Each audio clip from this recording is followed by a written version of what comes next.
What's crackalacking? It's your boy Broshmo, just in case you did not know. So, we're back. We're here for the college football playoff, man. It's been a long stinking season.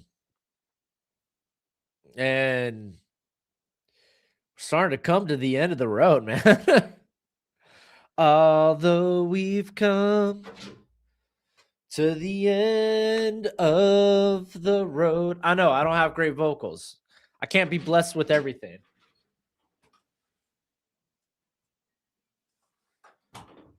Gojo's in here. He's probably I know he's taking A&M. I'm gonna put a poll in the chat. Who y'all got?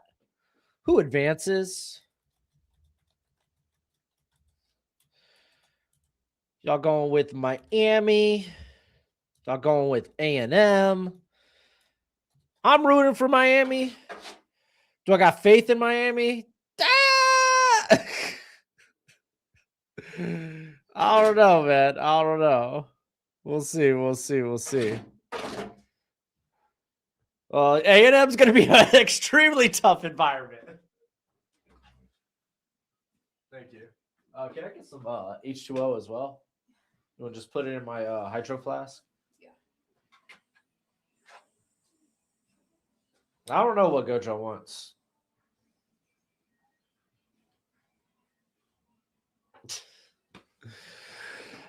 All right, but real quick. Oh, and there he is. Gojo wants to get the hell out of here. Real quick, going to want to go over my bets for the day. And I know I put Miami plus 3.5 there. I think it's down to 2.5. If I'm going to be real, I'm going to bet Miami because I'm a Miami fan. I ain't putting Miami in my parlay. I'm not putting Miami in my parlay. I would take the over. I think the over is currently 48.5. Let's see, they got it over here. Yeah, 48.5. I would take the over in this game if I was going to parlay it. Let's take a look at the other games today. All right, here it goes. You got Tulane. We got Ole Miss. Ole Miss won this game by like 35 points last time. Give me, especially since it got bet down to minus 16.5. I'm going to go Ole Miss minus 16.5. Tulane, no Summerall. And I get it. Ole Miss, no Lane Kiffin, but the offensive coaching staff is going to be coaching there for the game. Pete Golden, new head coach there. They still got a lot of talent. This isn't a look ahead spot. Oh, let's look ahead to who we're going to be facing in round 2. No. You mess this up, there is no look ahead. So yeah, give me Ole Miss trying to get some momentum and make sure everything's humming. Tulane's another one. Or not Tulane. JMU, Oregon, minus 20.5. Bet down or come down from minus 21.5.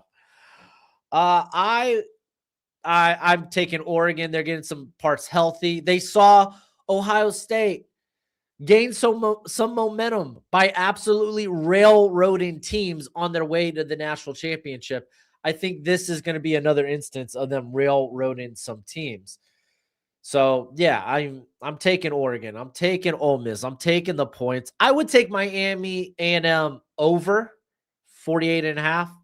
Again, me personally, I'm a Miami fan, so side bet, I'm going to throw some down on Miami, hoping they can win. But last night we saw Alabama, Oklahoma. We'll talk a little bit about that in a sec. Real quick, want to give a special thanks to our friends over at Underdog Fantasy for sponsoring today's stream. If you download the app, sign up with promo code Broshmo. They will match your first deposit up to $1,000 dues. Best place for weekly best ball, and my favorite, higher or lower on player stats. Thank you much, wifey. But as always, play responsibly, play within your means.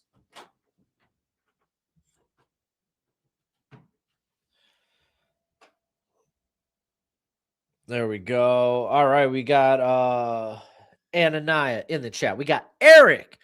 I'm still confused why 2 G5 teams made it instead of Notre Dame and BYU or even Houston. Oh, because you have to include 5 conference winners, the 5 top conference winners. That's why. No, I'm not going to be live for the rest of the playoffs today. Just this game. I'm going to be hanging with the family for the rest of the day. And I'm kind of anticipating blowouts. Hey, that might not be the case. Maybe those teams come to play. I think Tulane, there's a scary chance Tulane could stick around in that game. And maybe be alive when it comes to the fourth quarter. But no, I think they're going to get blown out. I don't hate the group of 5. I love the group of 5. I've been literally clamoring for a group of 5 playoff. I want to see a group of 5 playoff. But yeah, Eric, the top 5 ranked conference championship winners get automatic bids to the playoff. That's why you see 2 group of 5 teams, because the ACC screwed the pooch. Make no mistake, Tulane and James Madison deserve to be here based on the criteria the College Football Committee has set forth. Based on the format, those 2 teams deserve to be here over your ACC champion Duke. They deserve to be here based on the format over your Notre Dames, your Texases, your BYUs. You could argue BYU probably should have snuck in there over maybe Miami, but you could argue it, but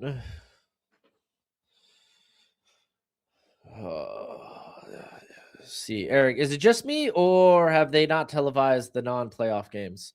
No, they've been on TV. I've been watching them. Am I nervous for this Miami game? Hell yeah. Dude, T-Fishes. There we go. Thank you for the super chat. It's much appreciated, much obliged. So here, let's throw your super chat up on the screen. I asked if you could do draft prospect rankings for NFL teams, and you said no.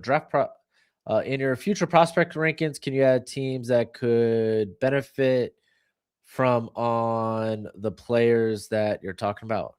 Oh, okay, like team fits and whatnot. Well, I talk a lot about team fits in my mock drafts, but like doing team specific, like during the off season, I typically do a video where I'll go through all 32 teams and I'll go with an ideal free agent pickup, an ideal draft pick, and I think both on day 1 and day 2.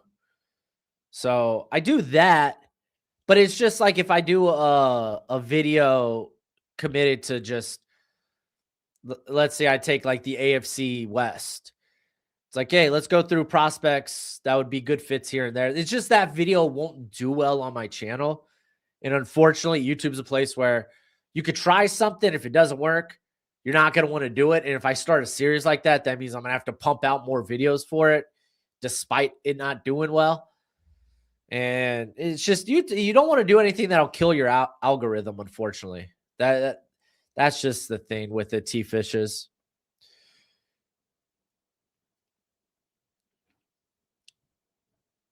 Am I going live for the rest of the rounds? If it works with me schedule wise, I think it should. Let me just look at the college football playoff. I will be live for the national championship. I know that.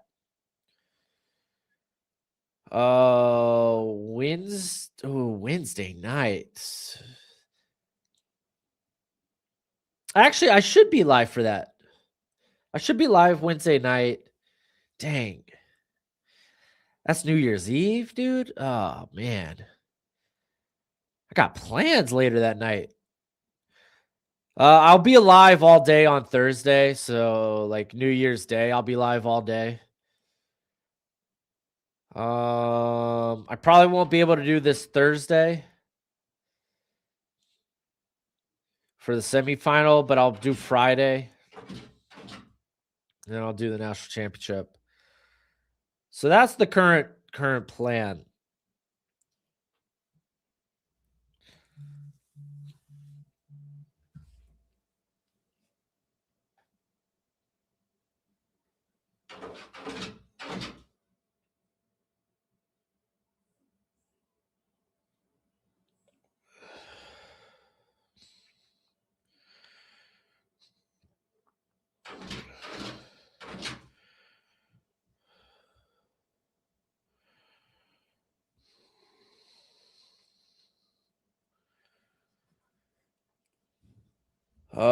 Sorry, Broshmo, rooting for the Aggies in this one. Hey, that's fine, dude. Root for who you want.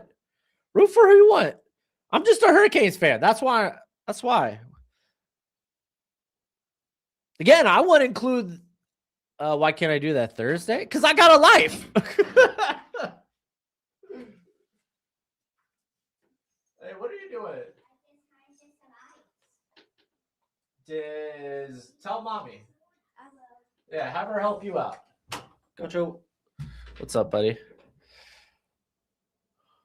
No, I cannot show the game on YouTube. If I show the game on YouTube, my channel gets taken down. And sorry, just not doing that. I was shocked Alabama came storming back. You were shocked. I took Alabama last night, money line, right when Oklahoma switched to being the favorite. Because if you remember, I think Alabama was -1.5. And then coming into the game, Oklahoma switched to -1.5. So kind of is it was wild, man. It was wild last night. The game was nuts. I was watching it while I was out to dinner with my wife. And just, yeah, man. Just that Bama defense kind of came through last night. Had a couple big plays from some of the guys. Honestly, I think Quavos being back was kind of huge for Alabama. I mean, yeah, whenever you have like defensive or offensive touchdowns, it sways the game. Like if you think about early in that game, you had the shanked punt that gave Oklahoma great field position. Basically led to that 17-0 lead.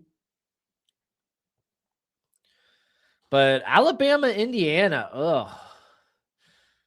Strangely enough, I feel like Alabama matches up well against Indiana. Would I bet Alabama though? Probably not.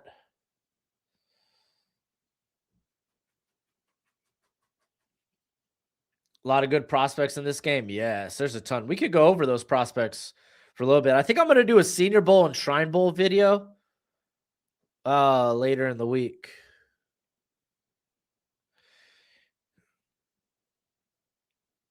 Oklahoma's not going to make this, or Indiana's not going to make the same mistake Oklahoma did. They will be down Stephen Daly, who's been exceptionally good. Exceptionally good.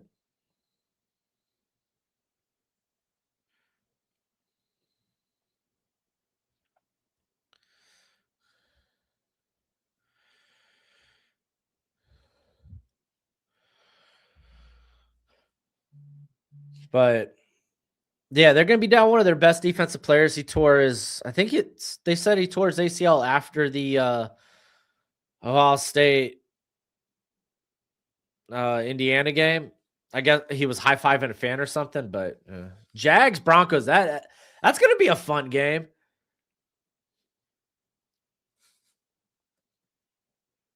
Hey, yo, Spartan. I don't have to give you a reason. I just said I got a personal life and I can't do the game. If you want to keep asking, I'm going to put you in timeout. I ain't playing the game today where you can get on my every nerve. All right, bro? All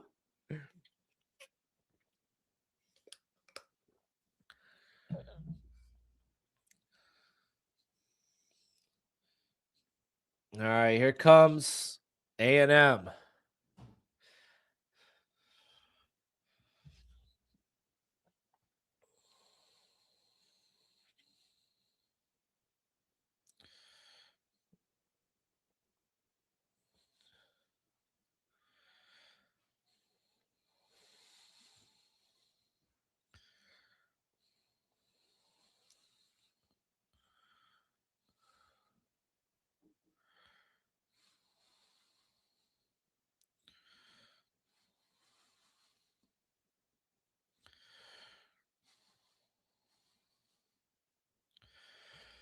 You putting up the video or no? Yeah, I'm just Julio. I'm just gonna be commentating over the game. I can't. I cannot show the game on YouTube, or else it'll take my stream down. It'll take my channel down. So I can't do that. I'm sorry. I'm not gonna nuke my channel for it. Wish I could. Wish I could. That would make these a whole lot more fun. But yeah, I'll do my best to give you the play-by-play. Oh, Kirill, what did I mean last night when I said Alabama should have made the playoffs? No, you're good, Julio. You're good. It's a fair question. It's just copywriting crap. So I sent out a tweet, a post last night after after Alabama beat Oklahoma, and I said Alabama didn't deserve to be in the college football playoff. I was being sarcastic. They just beat Oklahoma. All these people clamoring Alabama doesn't deserve to be in there. They got smashed in the SEC title game. I was being sarcastic. Oh, this team didn't deserve to be here? Okay.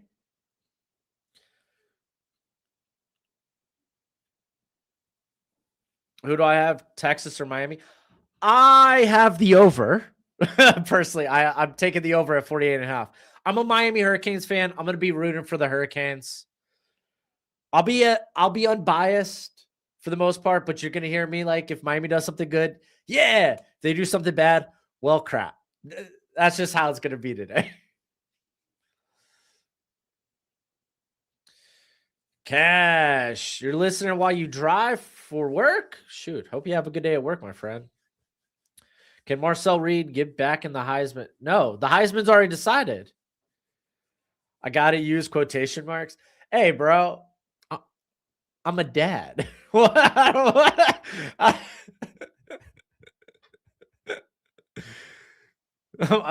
a dad. I don't know how I'm supposed to use that. Fernando Mendoza won the Heisman. Probably should have been Diego Pavia, but to be fair, this year's Heisman crop wasn't all that great. So, yeah. What up, Nintendo Mike? Your mom, Julio, your mom's a Hurricanes fan, and you're a Florida fan? Dang, you must be a big Trevor Sikkema fan, too. Famous Florida alum. Starting my 2-week vacation with college football playoffs. Oh, that's a great way to start. Dude, this bowl season is Christmas season. I love bowl season. Dude, and the transfer portal's already nuts. No, I'm not thinking about moving. I'm thinking about moving houses, but I'm staying where I'm currently living at, the city that I'm in. I love the city that I'm in. Dang, if we got mods, if y'all can take care of those bots in the chat, that would be much appreciated, much obliged.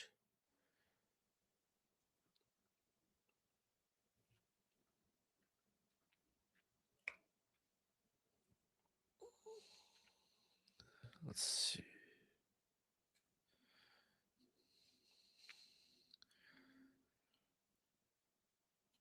Man, Kirito, I think Jacob Rodriguez should have been sent to New York for the Heisman ceremony at the very least.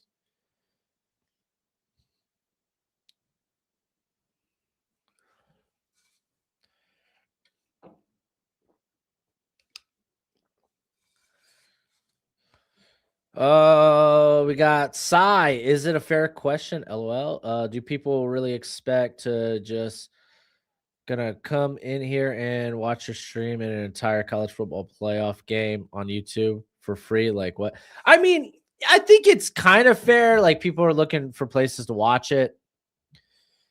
I mean, I don't mind the question as long as people are like not rude about it. Again, I don't mind a question as long as people aren't rude about it. You're not trying to pry into my personal life, Spartan. I'm just screwing around with you, bro. BYU sucked against Texas Tech. Yeah, but that was the only team they sucked against. Like, we could get into the whole, who coulda, shoulda, woulda made it. I think we're past that. We're past that now. These are your playoff teams. Buckle up and enjoy. Oh, a 3-bathroom? I'm probably going to be stuck with a 2-bathroom, but I'm looking for like a 4 or 5 bedroom with a den. All right, we're going to get a touchback. A&M's going to start with the ball at their own 25. Mike, the Colts are in trouble? Bro, they're far past that.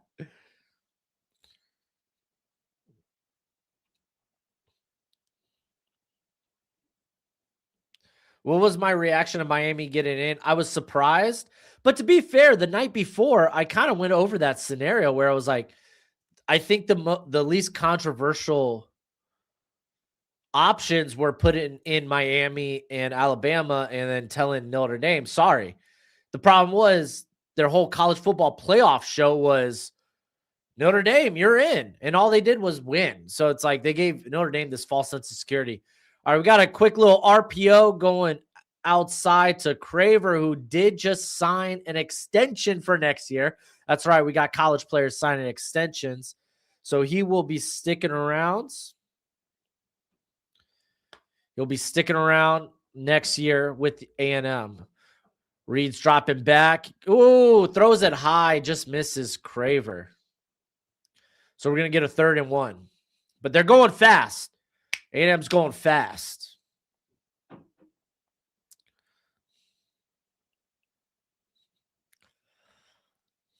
Texans could take back the division. Hey, don't count out the Jags. Jags have been good last few weeks.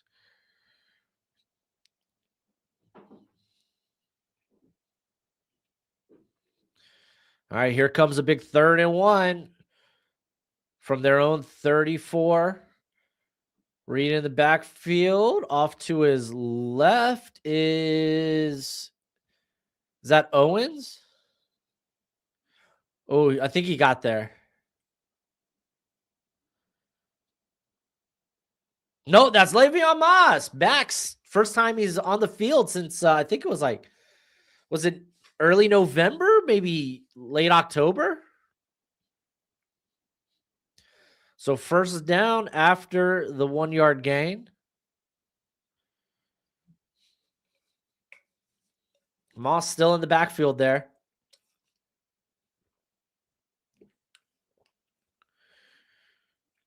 And we're going to get another handoff to Moss, who picks up about 3 there, maybe 4 with the little extra effort. Oh, Nintendo. Yes, it is time for your draft questions. I should do more vlogs. I don't have the time to edit all that, man. I'm too busy watching all this tape and whatnot.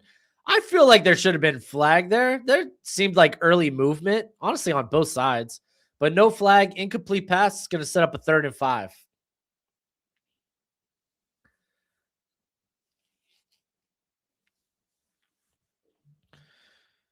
A&M at their own 40.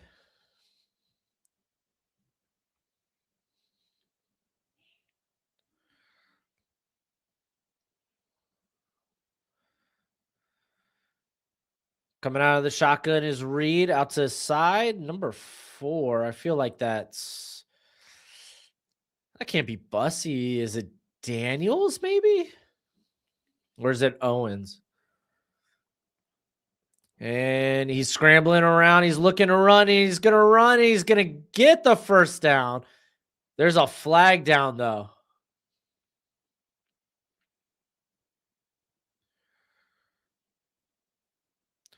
Honestly, if they're going to get the run game alive, they're going to need Marcel Reed in his feet.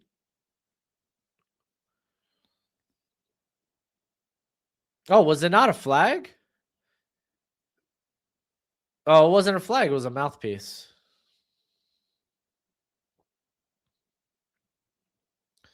That's funny. Who is the 2nd best quarterback in the draft at this point? It's really Dante Moore or Mendoza. Whoever's your 1A, the other's 1B.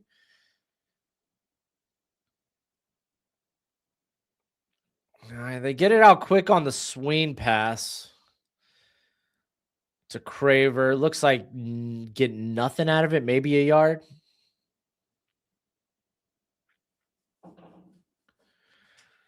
All right, hand off to Ruben Owens. That's your number 4. He's done a good job this year after Moss went down, taking kind of a load of the backfield. So we're going to get another 3rd and long here for the Aggies. Here at their 49, 3rd and 6. I don't have the time to edit vlogs, Spartan. I'm sorry, bro.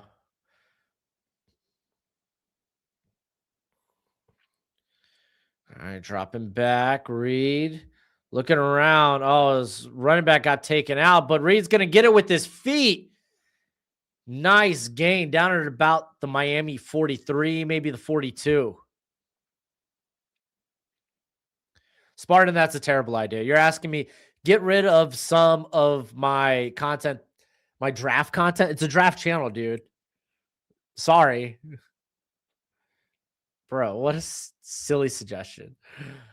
All right, we're going to get another fake handoff here, and we're going to dump it out. I think that's Bethel Roman. Yep. Mendoza definitely 1A. Dante Moore can show me something if he can beat Tech. I think Dante Moore with the strong playoff, for some people might push him ahead of Mendoza. I favor Moore over Mendoza. There's a bit more that I like with his game, but it's very close. And still no running, but they're trying to supplement that with the screen game, and they blow that sucker up. Losing a couple of yards. Getting out to Bussy. That's Keontae Scott, former Auburn transfer. Having a big year, by the way. It's going to set up another 3rd and long, but I think what? Texas A&M's 3 for 3 on 3rd down, so 3rd and 7 for the Aggies.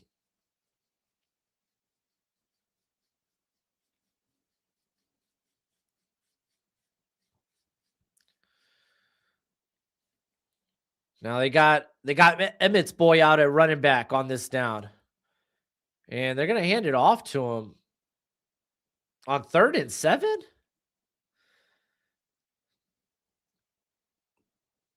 Like in my head, you do that if it's 3 down territory or 4 down territory, excuse me.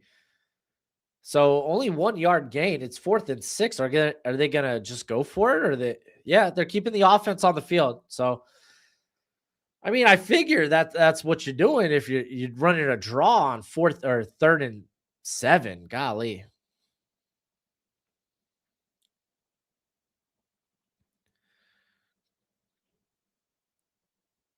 And Miami calling a timeout here.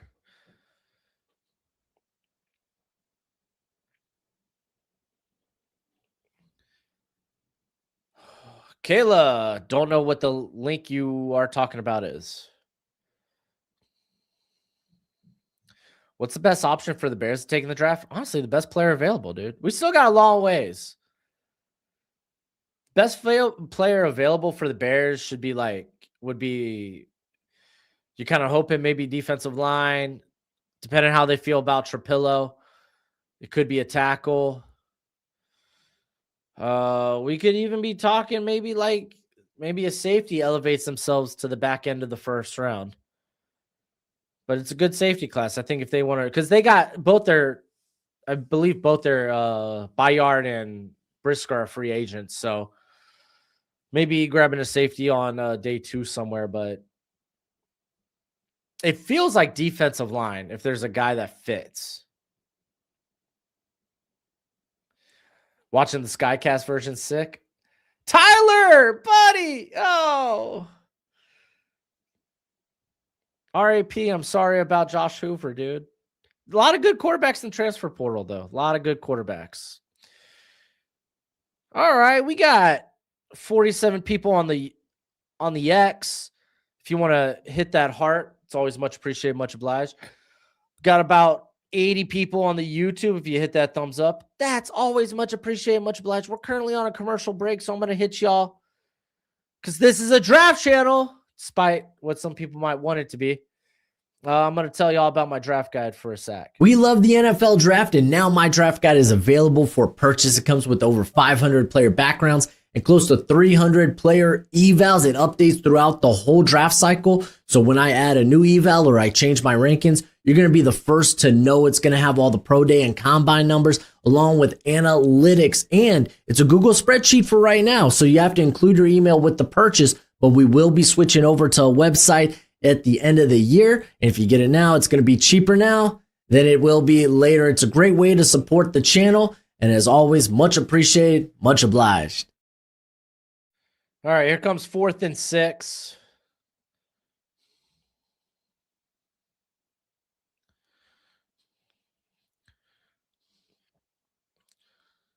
We're coming off Miami's timeout. They got 2 left in the half. 4th and 6 from Miami's like the 38. They got EJ Smith there in the backfield with Marcel Reed.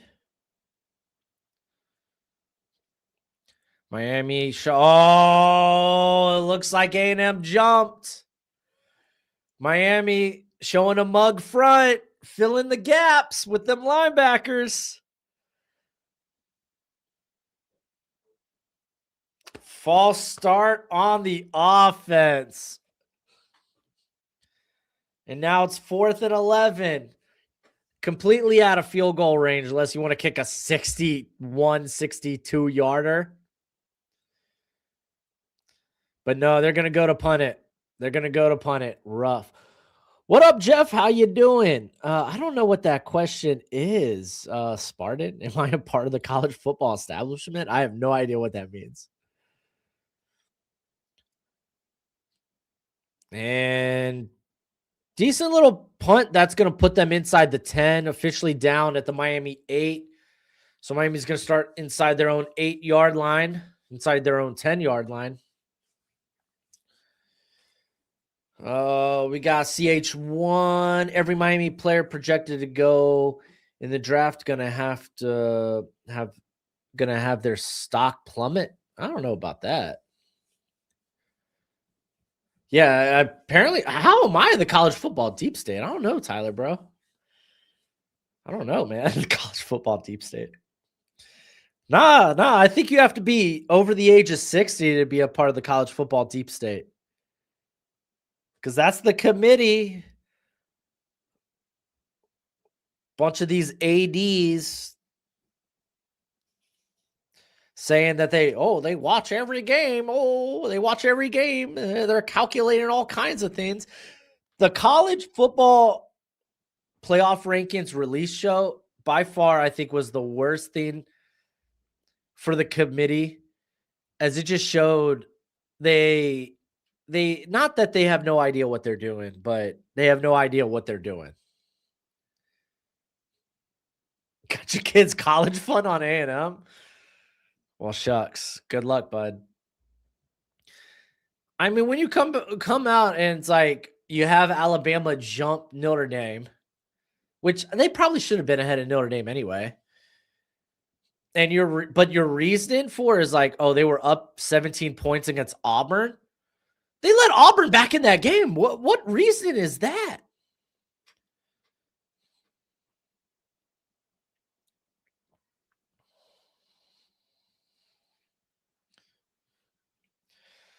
What's my perfect format for the college football playoff? I would want to cut down the teams.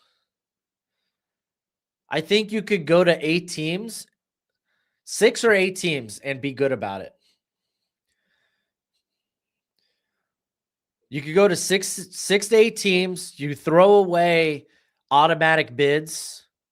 I don't care if you win your college football conference title. Throw away automatic bids and just go with the best teams with the best resumes.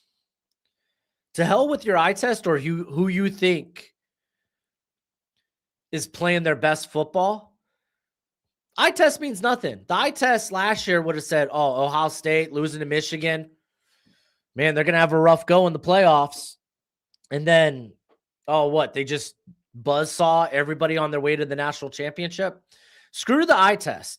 My eyes aren't good. Your eyes aren't good. Look at the resumes.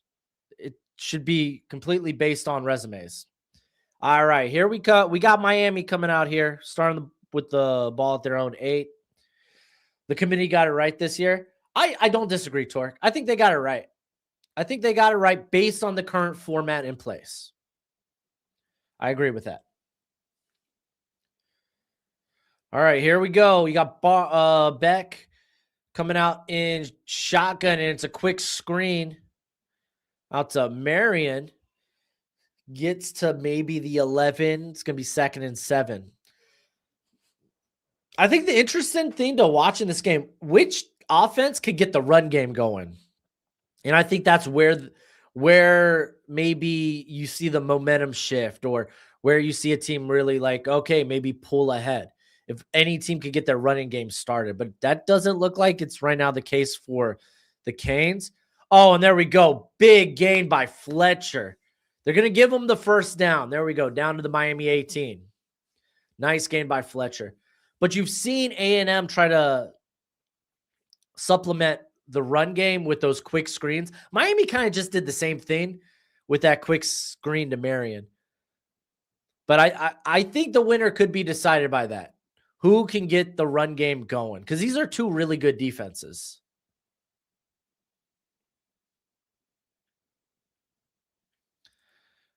To be fair, A&M is also going to be helped out by Marcel Reed's legs. Oh, we got a Wildcat formation. Oh, and they faked the wide receiver sweep. It's going to pick up like 2 yards. I appreciate it. Was that Tony or Tooney? Yeah, that was Malachi Tooney. Dude, I can't wait to watch Tooney for the 2028 draft. MJF, fearfully confident. MJF, man. I'm better than you, and I know it. Love MJF. What the difference in the run game beat Marcel Reed? Well, the difference in the run game is who can actually get the run game going. What offensive line is actually winning the day against two bonkers defensive lines? Oh, here comes the blitz. Beck gets it out quick to the tight end. It's going to pick up maybe 3 or 4. It's going to set up a 3rd and 4, 3rd and 5.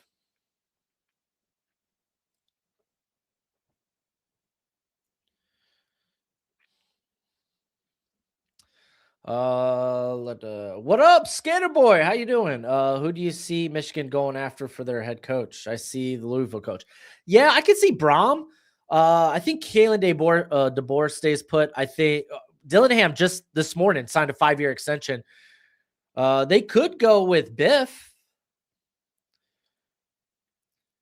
All right, Beck dropping back, going over the middle. It's contested well, thrown a little behind. Good defense by A&M. We're going to see a punt. Both defenses coming out, playing well. Good stand there by A&M.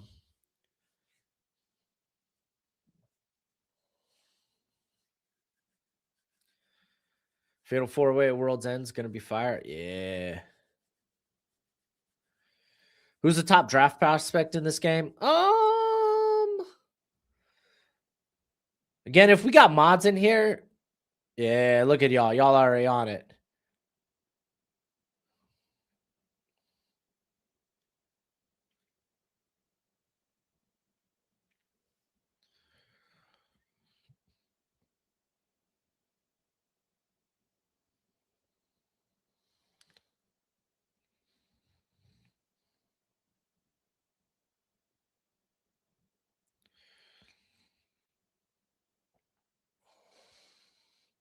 Here, let me check. Do we got fearfully confident?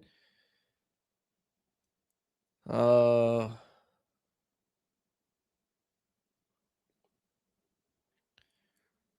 Skaterboard. I'm gonna hook you up with a mod. If you're sticking around, just take care of those bots if you can. It's always much appreciated, much obliged. All right, A&M's going to get the ball at their own 35. So already kind of winning the field position game is A&M. They've been starting out with good field position. I mean, think about it. Miami, their first drive starts at the 8. A&M, they've started at their own 25 and now their own 38. So that's a big swing for A&M. It's a big swing. What up, Wolfie? How you doing? We know the winner of this game is going to lose next week. Not necessarily, but very likely. Who does Michigan get now? Like, I get, was it? I think it was you, Skater Boy, right? Like, I get why you don't want Biff. I get it. But I think him as just an option, a bridge option, essentially, which sucks. If you hire him, the expectation is he is a bridge option. Do you get a full coaching search over the summer and the fall?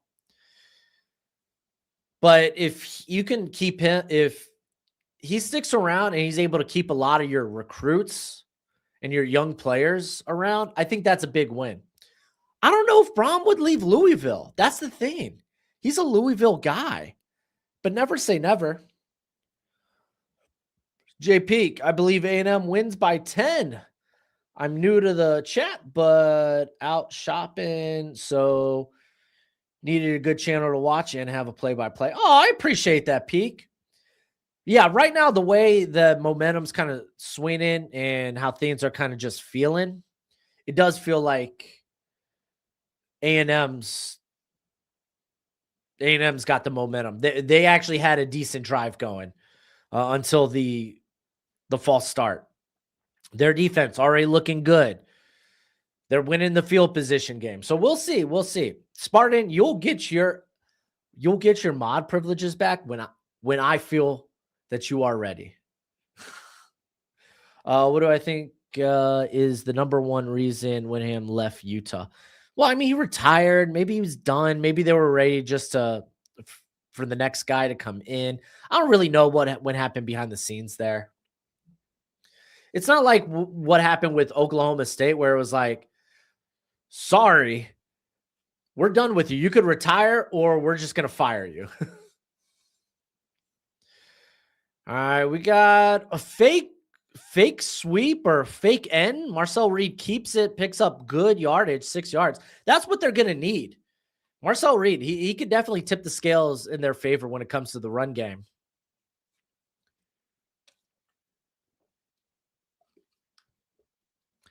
I know Michigan has the money for the Alabama coach, but Michigan's such a mess to hop into right now that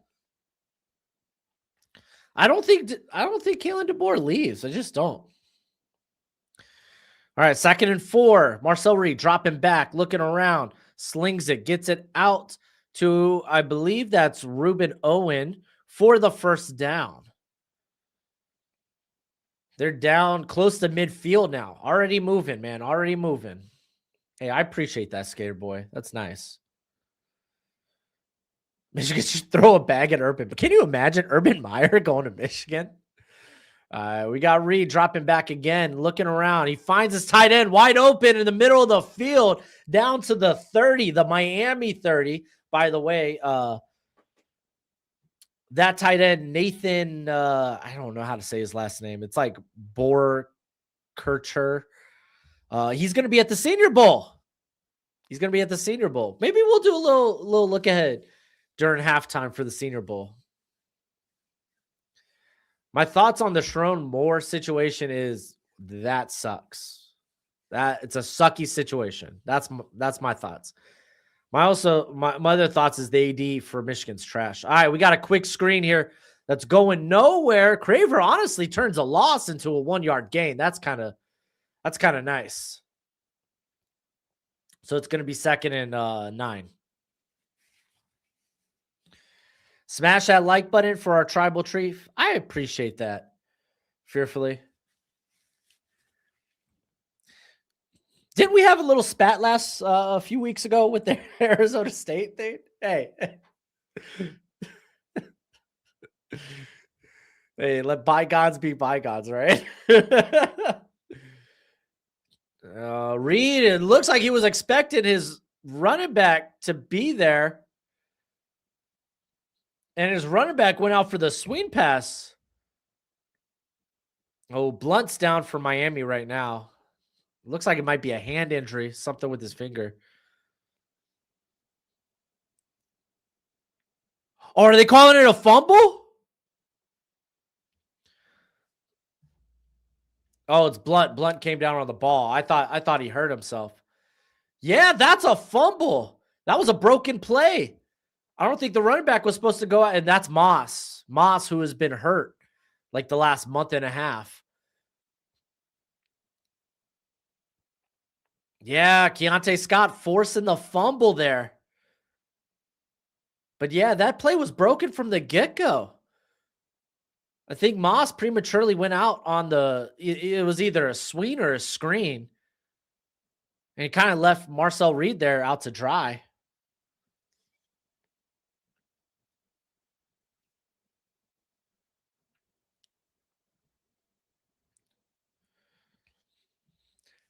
Dude, there it is. Turnover. Turnover kazoo back in full force. We got Carson Beck coming out in the pistol. Mark Fletcher right behind him. Big swing for Miami. Can they get something going offensively? Handoff. Fletcher, big gain. Oh, he can't break that last tackle. It's going to be a 9-yard gain. So good pickup. Good pickup. That was Will Lee with the tackle. Good tackle, Will Lee, because if he doesn't make that, he's going to reel off like another 15 to 20 yards. Great blocking, by the way. I'm telling you, man, the run game's vital in this matchup. I would want to take a shot here. Will they? We'll see. No, they're just, oh, they gave him the first down. Okay. Well, we just get a handoff here. And that's Lofton? The tight end, right?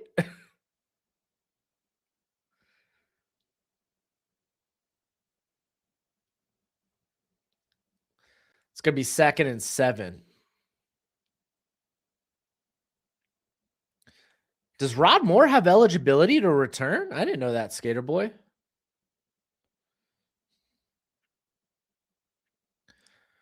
All right, we got 2nd and 7. They're going to hand it to Tony. He's looking for a pass. He's throwing it deep. It's contested. Good shot by, good effort by, I think that was Lofton downfield. Thank you, Skater Boy. I appreciate that. Appreciate you taking care of those bots for me. So trick play there. Dangerous pass, though. Dangerous pass, dangerous play. 3rd and 6. We're currently at our own 45. It's a passing down. Joel, you're pulling for Miami. I appreciate that. Joel, you message me so much on X, it's hard to keep up. I'm sorry if I don't. We got a timeout. Timeout, Miami. Miami already down to 1 timeout. We're not even through the first quarter yet.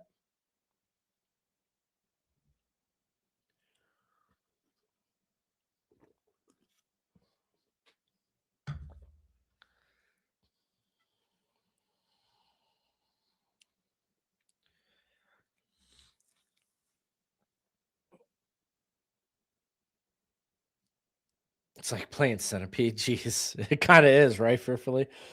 Dude, yeah, I didn't think Rod Moore had eligibility to return.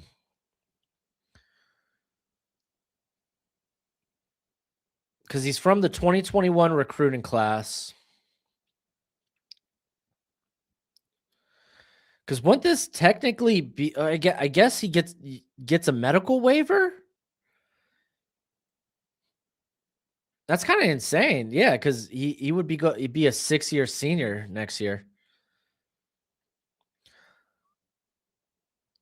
But I want to highlight that tight end for A&M real quick. Haven't watched his tape. I just saw that he got a Senior Bowl invite.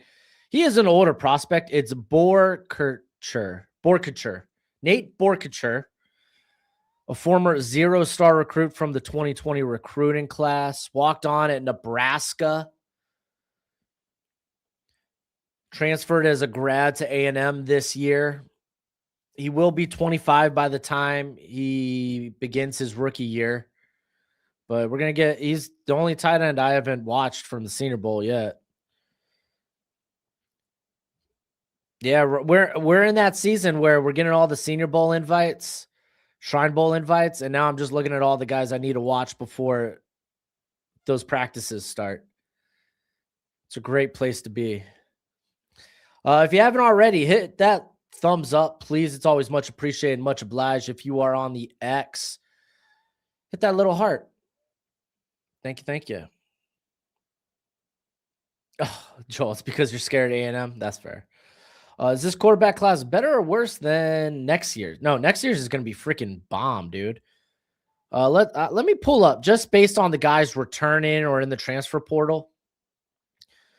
Here's a list of the quarterbacks to look forward to next year. DJ Lagway, Dylan Raiola, Julian Sayans, CJ Carr, Steve Angeli. You got Taven Jackson, Jaden Craig, Sam Levitt, Lenore Sellers, Aiden Childs, Brendan Sorsby, Arch Manning, Jaden Mayava, Bo Prabula. You got Josh Hoover, Darian Manessa, Rocco Beck just entered in the transfer portal today. Does he land in Penn State? Follow Matt Campbell? We'll see. But those are the guys on my watch list for the summer right now.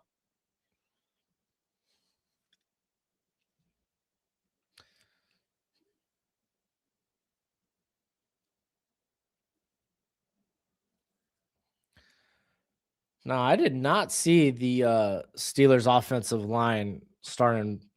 Do they have injuries like that? I know that like Broderick Jones is out. We get a quick screen to Tooney going nowhere. We're punting this freaking sucker away. Stop for a loss. That's Torian York.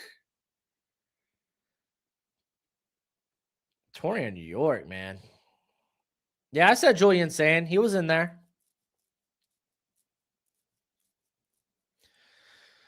Yeah, but Broderick Jones out for the rest of the year. So, yeah, I don't know who. I guess Calvin Anderson's been down as well. I said down. He's hurt.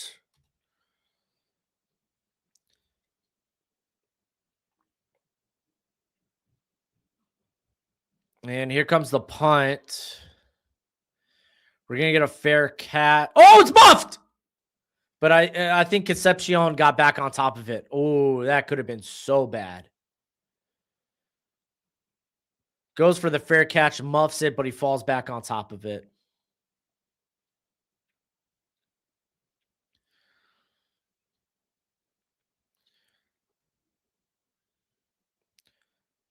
So they started Dalen Cook last week. Oh, he's not a rookie. He's from the 2022 class.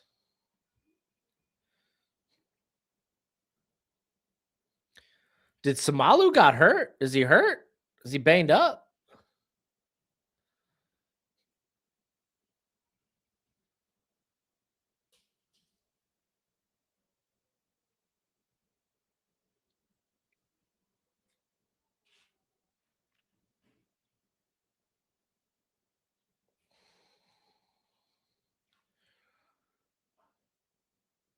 The original Draft King, the ODK. That's funny. I like that fearfully.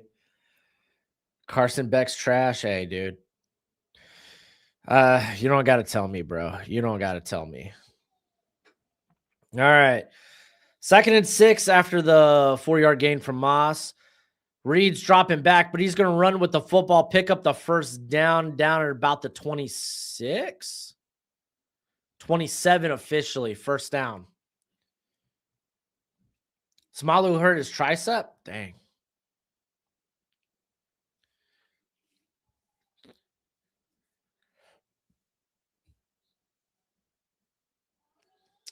All right, 1st and 10. We're going to get the handoff here. Ooh, stopped in the backfield. I think that's Bain. Yep, Bain with the big stop in the backfield there for about a 2-yard loss. Going to be 2nd and 12, 43 seconds to go in the first quarter.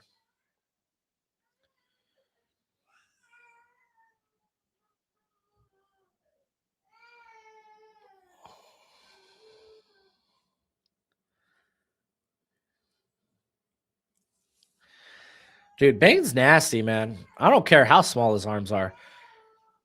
All right, you got Reed dropping back in shotgun. Trying to get it to, I think that was Bethel Roman, and he's just going to be just off the mark. Hey. Ronnie, where's your mommy? Here, go get mommy. My mommy. Bye. Bye. Go get mommy. All right, we got 3rd and 12.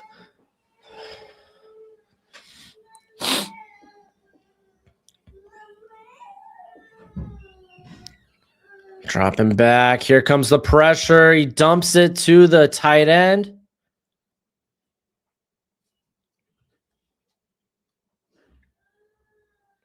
And he's going to be short. That's going to be the end of the first quarter, and it's going to be a punt when we come back.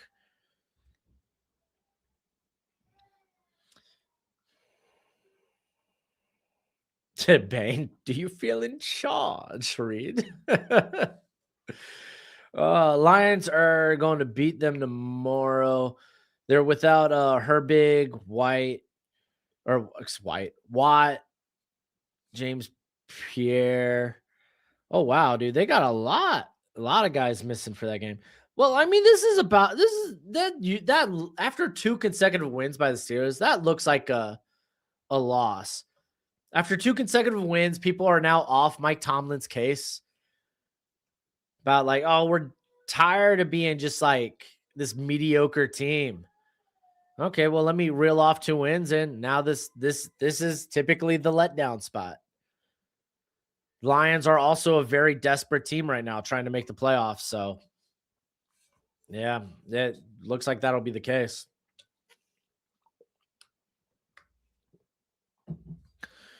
No score as of yet in this game.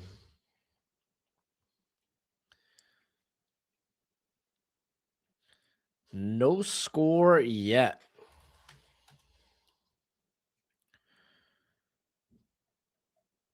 Man, transfer portal is going to be nuts.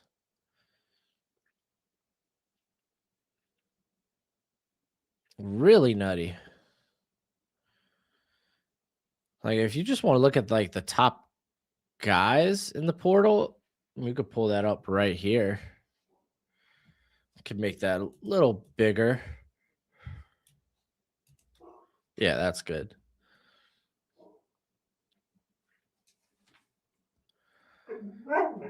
JST. No, you can't. You literally cannot show the game on the channel. I don't know any websites you can watch it. You can watch it on Hulu Live. There.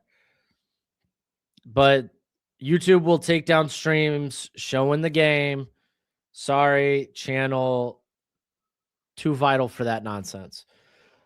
So transfer portal, man. This defensive tackle from Wake, man, he had a banger year. Started the year hot and then simmered down a little bit down the stretch.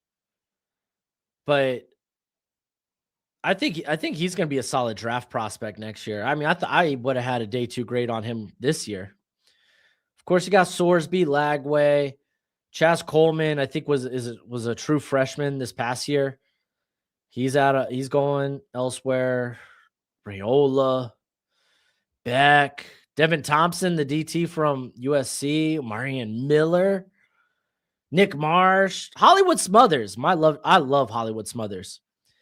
I hope he goes somewhere nice, someone that'll actually give him the rock and give him a ton. Thank you for your input, Gojo.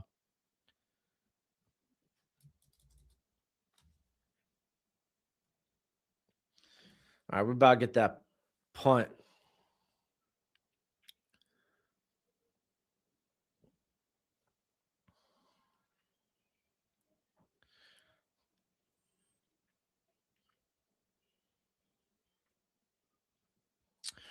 Oh, grabbing Tate and then get in. I like the idea of grabbing Tate and then getting Burke so you have that speed. So we are going to get a return from Tooney, who's going to be down at about the 34. Yeah, Carnell Tate's nice. It's a good wide receiver class. Is there an elite talent? No. But you look at this draft, I was talking with Alex, Hail Mary Sports, and I was like, man, there's not elite talent. There's not blue chip guys in this class, but there's quality talent in this draft. To me, it's not a great year to have a top 10 pick. Because I don't think there's a massive difference of who you get, say, at pick 5 compared to who you may get at like pick 20.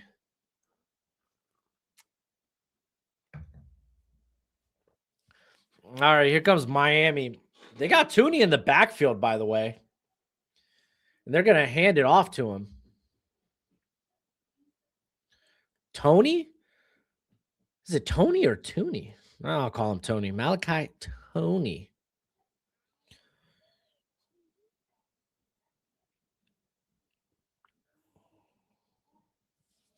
It's going to be 2nd and 6.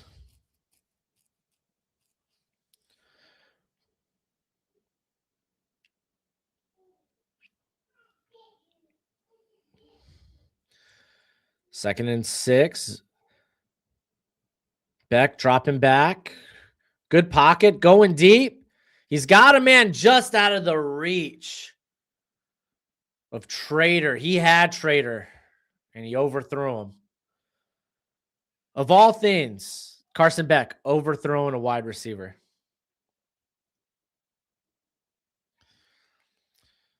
If you had a vote, who would be your 12-team playoff? Hold on.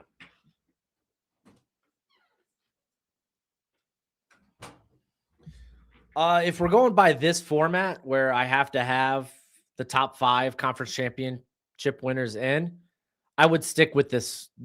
I think they got it right. Oh, here comes the blitz, and he fumbled it. I think we hopped on it. So we're going to be able to punt this sucker away, but strip sack.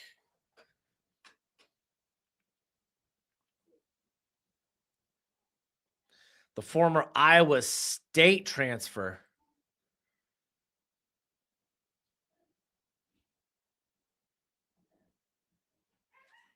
Oh, Yenum with the strip sack there. Golly.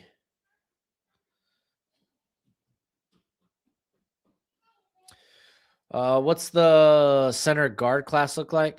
Still got to figure out if some guys end up returning. Here comes the punt. It's kind of a line drive. Oh my gosh! Jeez, Casey Concepcion. I don't know why he doesn't call a fair catch there. I guess since it was a line drive, he didn't have time. Held on to it, but golly, rocked out of his shoes. Didn't muff that one, but golly, rocked. A&M's going to be starting at their own 30, luckily, but golly, special teams got down there real quick.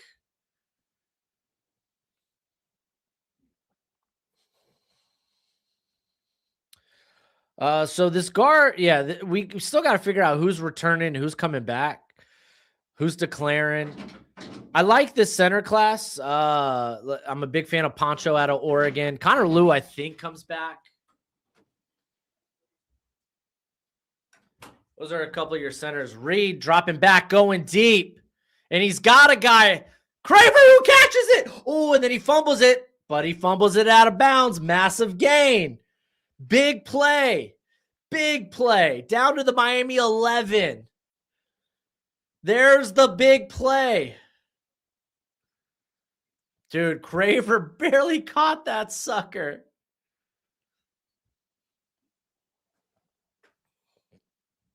Golly, I can't believe he caught that. Now we're going to get a handoff here to Ruben Owen for about a yard down to the Miami 10. Some of the other centers in this class, Parker Brailsford's really good. He's been playing hurt the majority of this year out of Alabama. Jake Slaughter's pretty solid out of Florida.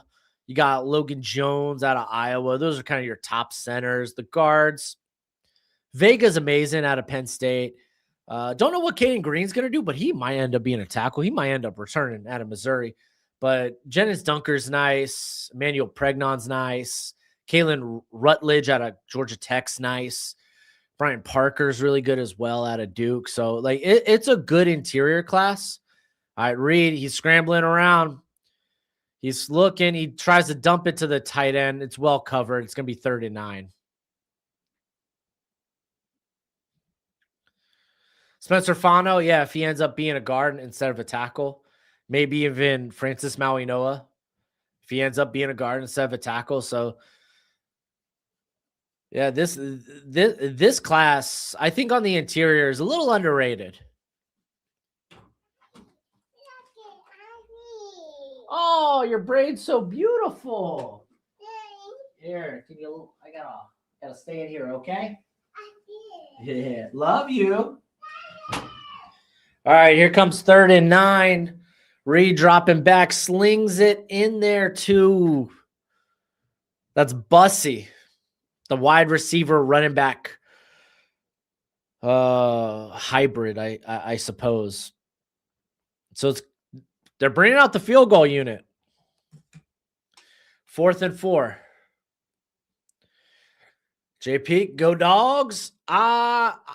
If you were to tell me I could only bet on one team, it would probably be Georgia. It really would.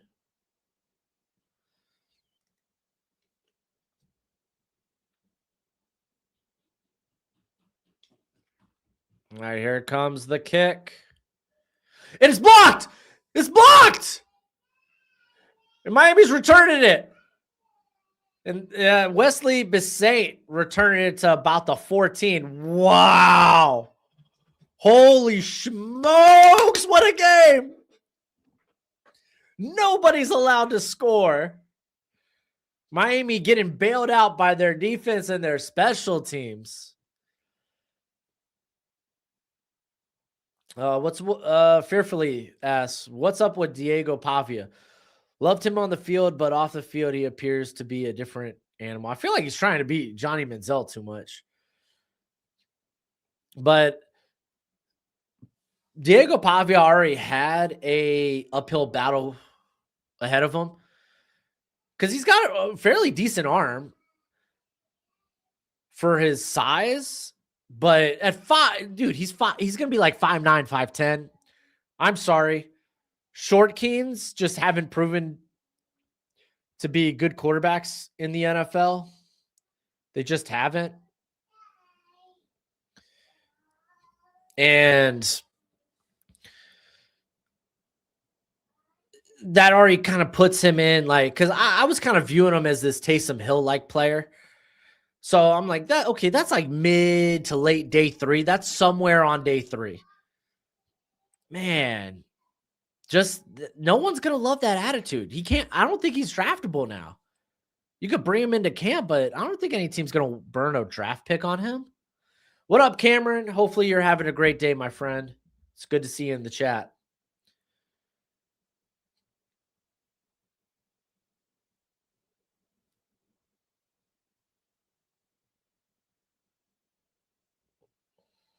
Just got done with college for the semester. That physics class abused the heck out of me. Yeah, physics is nuts. I took honors physics like my last year of high school.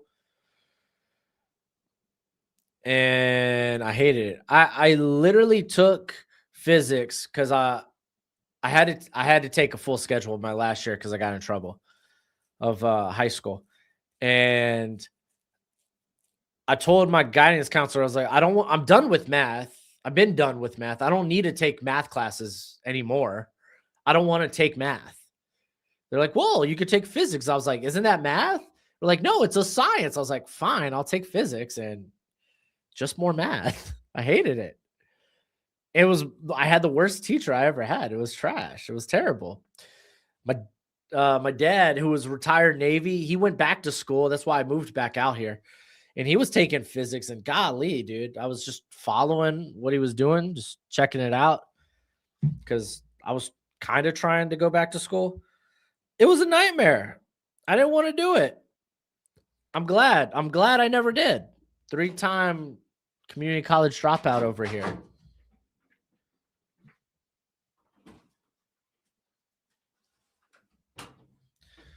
Yeah, I bet high school physics wasn't bad when you're in college.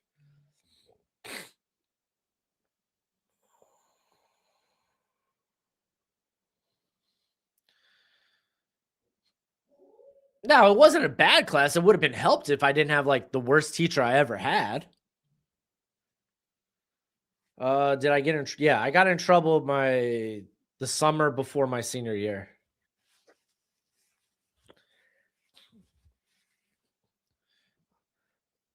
All right, we got a handoff coming out of the pistol. Big run by Fletcher. Big run.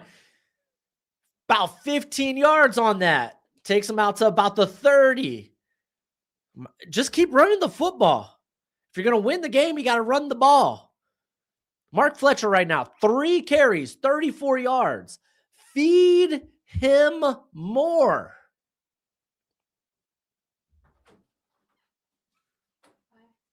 Bye. Take care. Have fun.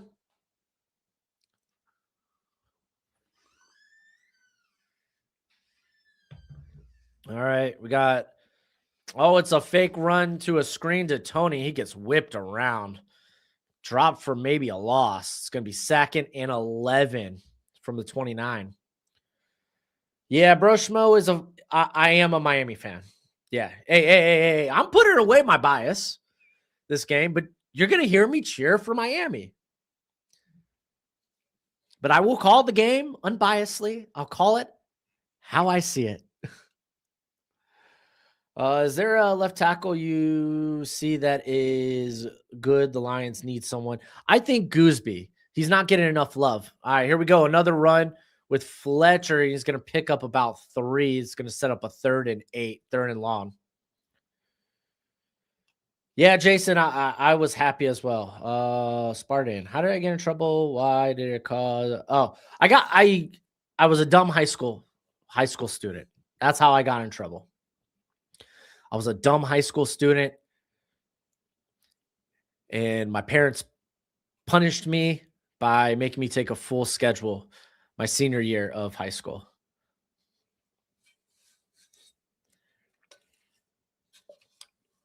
I wasn't allowed to do any extracurriculars like football or track.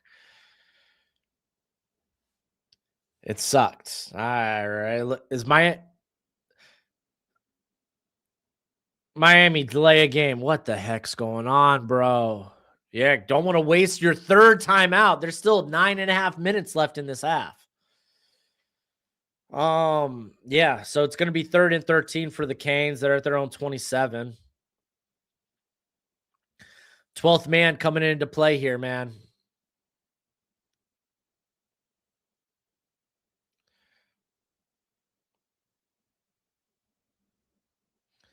Oh, that's cool, Joel.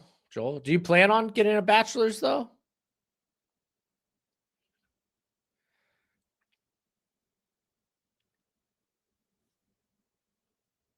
Oh, you're a good skater boy. All right. Beck's dropping back. He's scrambling. He dumps it to the tight end. He's not going to get the first. He maybe gets back to the original line of scrimmage, and golly, man. A&M just rallied to the football. There was like 3 or 4 defenders there to make the stop. So 4th and 9. We're going to punt the football.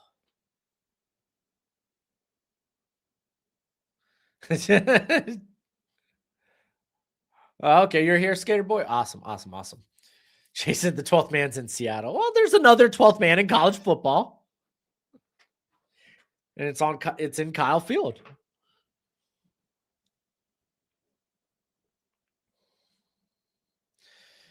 All right, looks like we're going to get nope, not a line drive. This one's going to hang a little bit. Fair catch.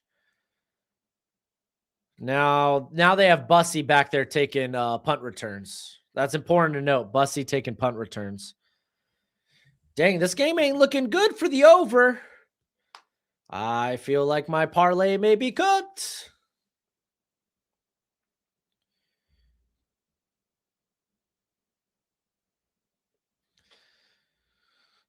But yeah, man, both defenses playing really good right now. Oh, who's Gooseby? He's the Texas left tackle, Trevor Gooseby. I don't know if he declares this year. This is his first year as a full-time starter. He had some starts last season during the college football playoff and in the SEC championship game. So, like, when he got playing time, it was against significantly good competition. He played Arizona State. That may have been the worst team. He had to take on Georgia, Clemson, A&M. So he was taking on big time pass rushers, and I thought he did a good job this year. He's been very, very good. Like literally, the Florida game is probably the only down game for him. And then, honestly, he had his best game of the year against A&M, where he was just throwing Cassius Howell around.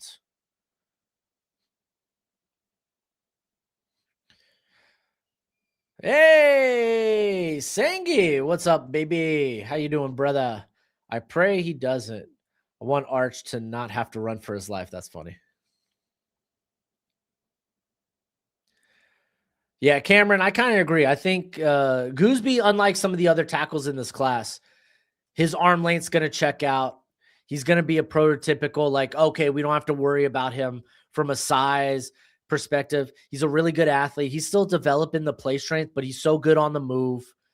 And he showed, hey, I'm still developing the play strength, but against these smaller, shorter arm length edge players, I'll throw him around. What about Cole Hudson? I don't know who Cole Hudson is. Ooh, Joel, you're at UPS. That's probably got really good bennies. Good work. Good way to work up the ladder there too. I had a buddy that worked at FedEx. The only thing messing up A&M is the kicker. I don't know. I don't know if Serveld is going back to school yet. He hasn't decided. And depending on how far Ohio State makes it into the college football playoff, he's got time.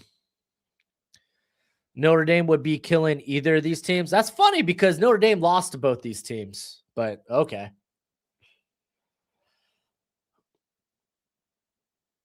He's a senior on the Longhorns. Okay. Here, let's pull up his analytics. See if I need to add him to the draft guide.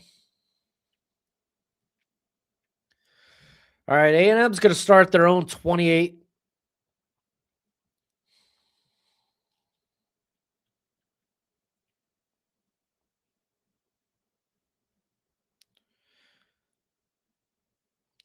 Reed's going to hand this off to Owen, who's not going to get a yard. He just gets back to the line of scrimmage.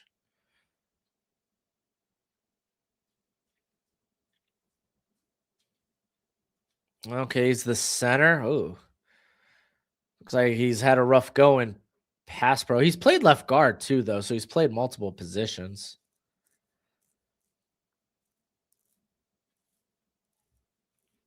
Oh, this would have been his first year playing center too. Huh. He's got an interesting analytics page. All right, we get another handoff to Owen, who oh man, he breaks it from the pile, rips off about 8 yards. It's going to be 3rd and 2. Nice run there by Ruben Owen. Yeah, it's just weird that the NFL's got a game today. I kind of agree. I think that's just to make way for the Christmas schedule next week. Got a special Christmas mock draft coming up too, by the way. I think that's going to be out on Tuesday.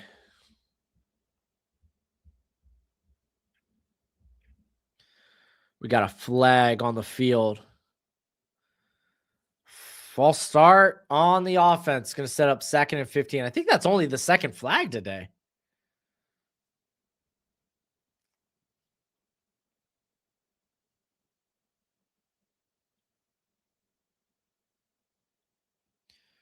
Good catch there, Skater Boy. Appreciate it.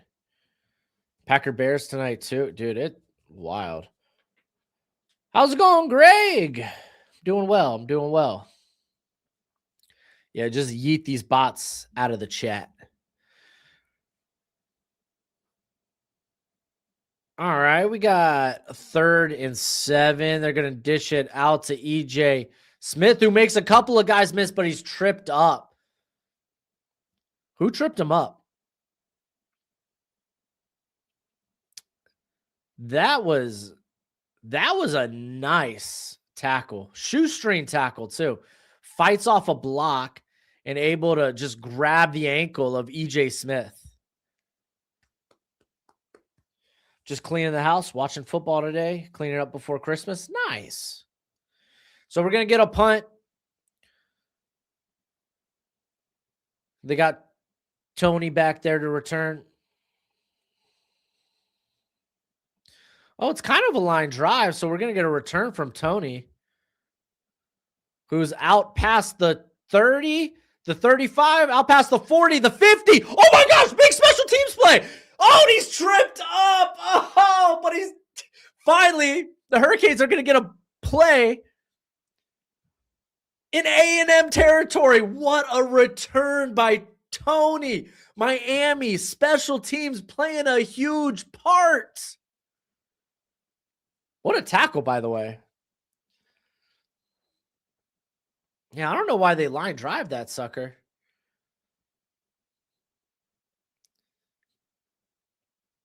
Yep.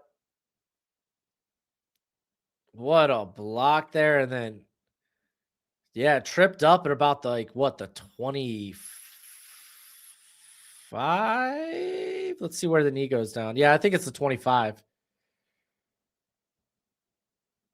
Oh, yeah, he tripped on his own calf because he was trying to avoid the shoestring tackle. All right, we got a handoff here to Mark Fletcher. Gains about 1 yard. It's going to be at the 24. Looks like the Gamecast has crapped the bed, but it is what it is. You still got me. You got me, babe.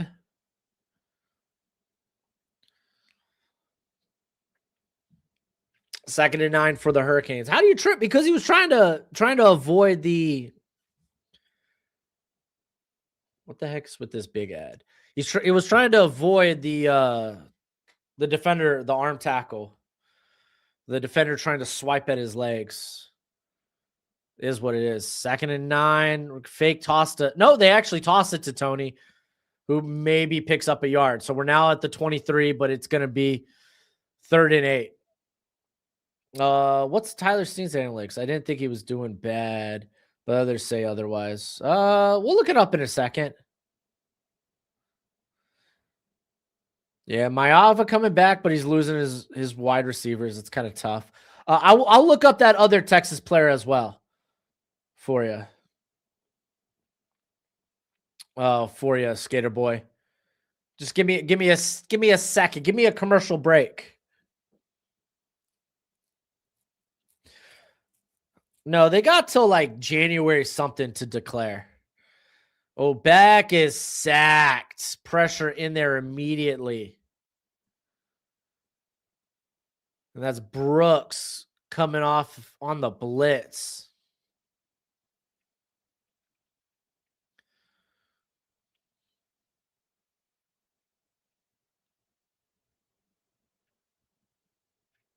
Yeah, they needed to motion Fletcher over. You're asking Fletcher to do a lot coming from the opposite side to try to pick up that blitz. So here comes a field goal. Will it be a good field goal? Oh, the wind took that sucker. It's no good. Nobody wants to score points. Golly. The wind just took that sucker.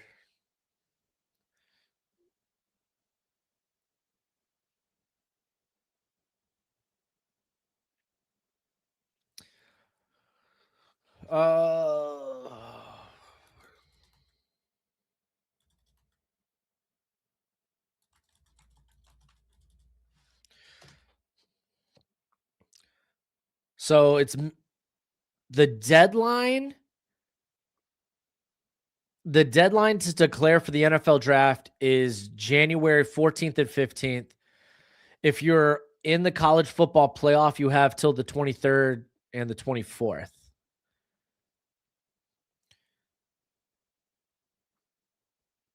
Let's look at that other Texas offensive lineman real quick.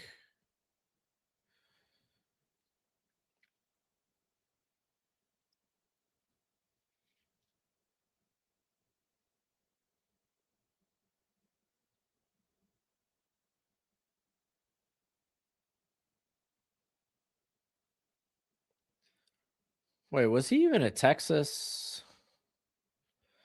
What was his name, Skater Boy? Rick McBroom. That's a wild name. I'm just going to search it.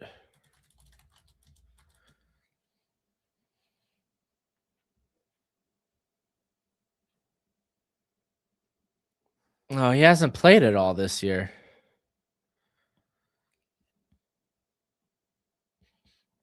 He hasn't played at all, or I don't have anything on him. So never mind. All right, let's take a look at Tyler Steen.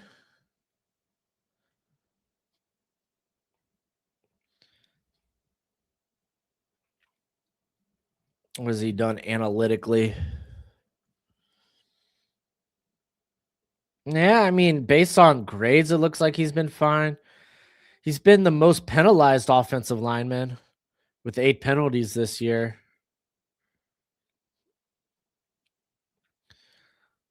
When it comes to pass pro, 95.6 is an all right win rate on true pass sets. It's not bad when it comes to the NFL. Huh.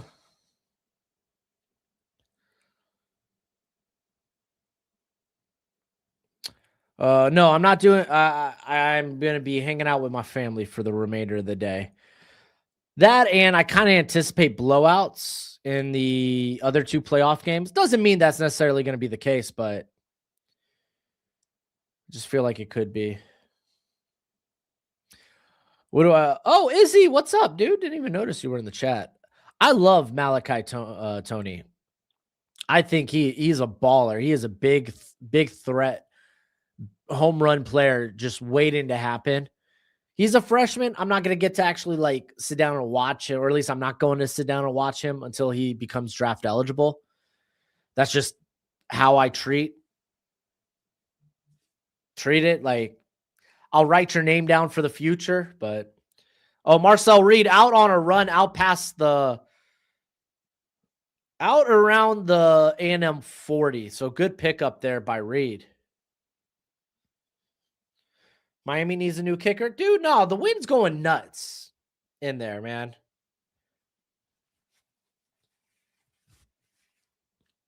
All right, we got a handoff here to Moss. Picks up about a yard. It's going to be 2nd and 9.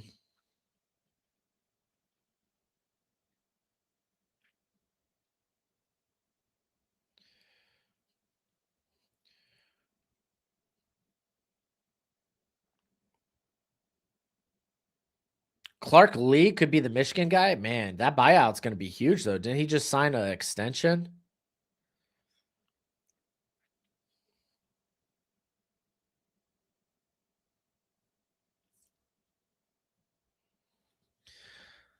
All right, Reed's dropping back, gets it out to Craver, who makes a guy miss down at about the 46. The A&M 46. He's going to be 4 yards short of the first, 3rd and 4. John says, I'm starting to agree with Saban in that A&M pumps sound in. I can hardly hear myself think while watching it with low volume. Maybe they do. I don't know. Do I like Nick Marsh? I haven't watched enough Nick Marsh. I've only seen him in like Michigan State highlights and whatnot. He's going to be a guy I watch over the summer, though, because I think he's a true sophomore or maybe a richer freshman. So he will be draft eligible next year. So I'll watch him over the summer. Jerry, I don't know if this was asked. Do you think Mateer returns to OU? So it was not asked, and he should. He should. I don't think he's looked like the same quarterback since the injury. And he had time to heal up. So part of me is like, okay, is that just who he is as a quarterback? Because if so, I mean, maybe I take that somewhere mid to late 3rd round. No, I think he's got a lot of potential, and he needs to return, and then he could work up that draft capital. But man, he had some bad misses last night. He really did. You could think even when they were like rolling, He had one where his guy's wide open. He dumps it off on the I don't know if it was a hitch or if it was like kind of a slant and stop, but he overthrows that guy. If he doesn't, that's a touchdown at the very least. They're inside the 10. He's just, the accuracy just comes and goes too much. Lease salary for 2025 is set at approximately 3 mil. His contract is up in 29. Well, what's his buyout? I don't like 6'2" quarterbacks. Yeah, I'm starting to stray away from my short keens as well. John, I typically agree. I've rolled the dice on my share of short keens. Bryce Young being the most famous one. And we still don't know if he's the guy or not. So, yeah, I'm kind of trying to stay away myself. John Mateer was starting to make me believe again. But, yeah. The buyout's 13 to 15 million. Oh, that's not bad.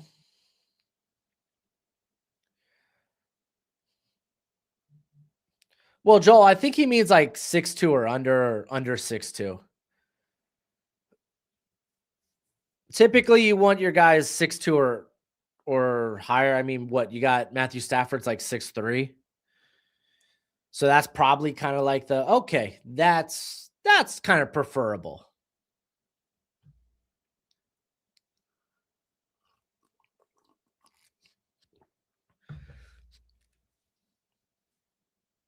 All right. If you haven't already, hit that thumbs up. It's always much appreciated, much obliged. Also, got to give a shout out to our friends. You see the promo at the bottom of the screen, or at the top of the screen, actually, right over here. If you sign up at Underdog Fantasy with promo code Broshmo, they'll match that first deposit up to $1,000 dues. Best place for weekly best ball or higher lower on player picks. You can mix and match with different sports when it comes to your picks. But as always, play responsibly, play within your means. 3rd and 4. Reed dropping back. He's going to dump it to his running back on the angle route. It was catchable. Was it perfectly placed? No, but that was a catchable ball, and it was dropped. 4th down.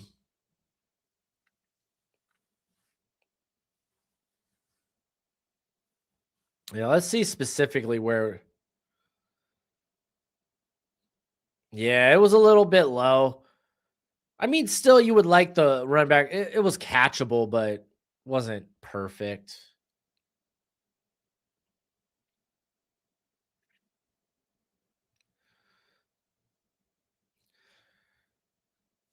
All right, 4th and 4. Here comes the punt. Oh, it's a fake. It's a punt pass. Oh, most crazy good catch by Ratcliffe. But there it is. That's a turnover on downs. I like the fake punt call. It wasn't a bad pass. It was a difficult catch because it was well covered.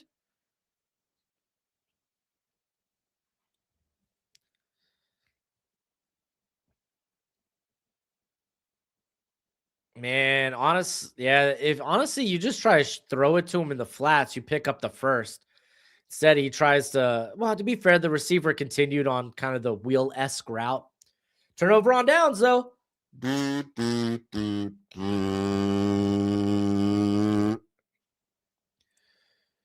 All right. We're going to have 1st and 10 here for the Canes. Once again, on the A&M or in A&M territory, we're going to hand off to Fletcher, who's going to pick up maybe about 3 or 4.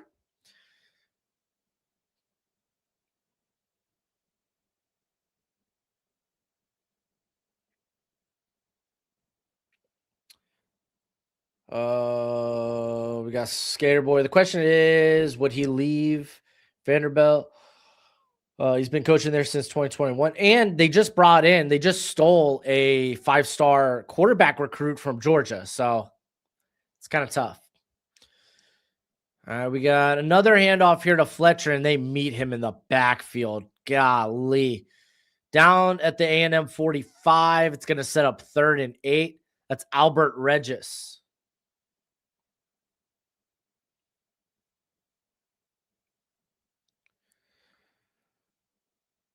We got Jerry. What do you think of Jason Eck as Michigan head coach candidate, or does he need another year in New Mexico? Well, I would say, yeah, back to back bots. That's nuts. I would say, Jerry, that if you're Michigan, you want to go with a more high profile name, probably. Oh, A&M's going to call a timeout. I think this is their first of the half, by the way. 32 seconds left in the half.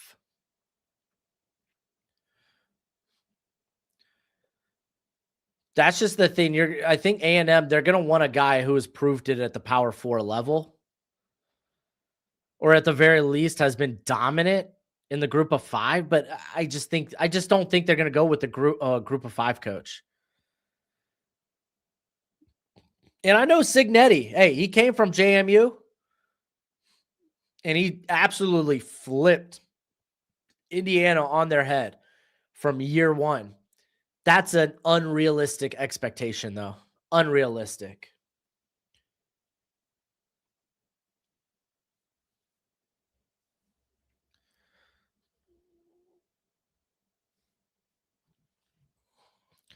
Here comes 3rd and 8. Yeah, I saw Drinkowitz's names come up quite a bit too for the Michigan job. He's done a good job at Mizzou. All right, Miami have yet to convert a 3rd down. They're showing blitz. They're bringing blitz. Beck lofts it up, not perfectly thrown, but Marion, I think, grabbed that sucker. Was that Marion? No, that was CJ Daniels, his first appearance of the day. And now Miami, they're in hurry up. They're at the A&M 30. They're moving. 20 seconds left. Got to get it off. We're down to 17. What's taking so long? Get this sucker done. Quick out to Lofton, and they said he caught it. He kind of double caught that.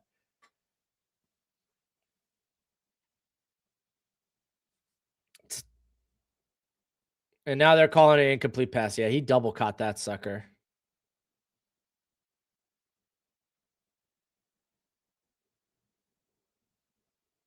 Oh, man, I think he actually caught that. They're going to review it. I think he may have caught that.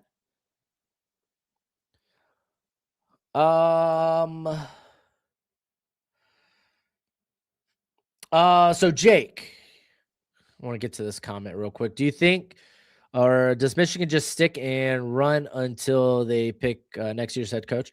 I think if you can't get the guy you like, if you're having to be like, well, we're gonna have to just like settle for these other guys that are further down our hot board when it comes to our head coaching list, then just stick with Biff. Try to retain as much talent as you have on the roster, and then start your search over the summer and into the fall. I don't think that's a bad option. I mean, yeah, Biff he becomes this bridge coach, but is what it is. And maybe you get pleasantly surprised and he ends up being the guy.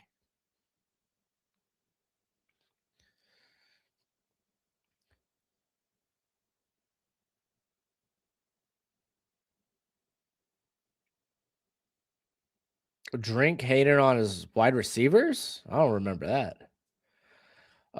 He would basically be another Purdy. Oh, you're talking about Julian saying if Drake accepted another job before December 1st, 2026, then he owes the university $5 million in liquidated damages between December 2nd and 26th. That drops to $4 million. And I feel like Michigan would probably pay that off because they got money to spend. All right. They call it a catch. It's overturned. It looked like a catch. Double caught it. But good play. 10 seconds left in the half, by the way. 2nd and 2. From the A&M 22. I would love to see them take a shot. Only 11 seconds left. Take a shot to the end zone, please.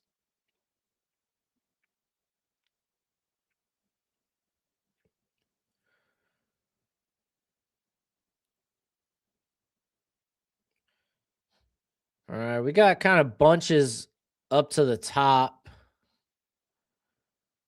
And they're showing blitz. They're bringing blitz. They're taking a shot one-on-one. And CJ Daniels just lost it. So 7 seconds. I feel like you just take another shot and then take the field goal.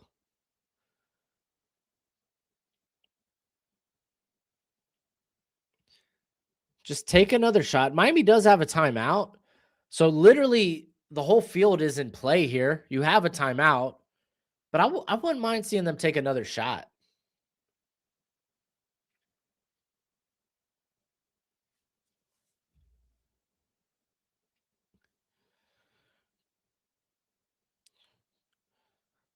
I don't know where Marsh would transfer to. I don't really have a feel. And there it is. It's supposed to be a back shoulder, but wasn't close to the end zone. It would have been inbounds. I think you would have had to bring on the field goal unit anyway. All right, here comes the field goal unit. I typically don't have a great feel of where transfers can and may go. If you're Marsh, I mean,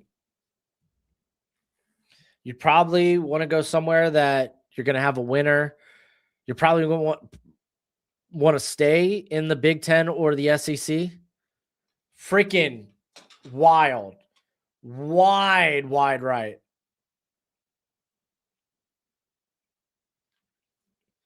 Nowhere near. We're going into halftime 0-0. His brother's at Michigan. Yeah. I mean, the wind's playing a big part today. What do they got? Like, I can only imagine inside the stadium because they were talking about how it's kind of acting as a wind tunnel in there.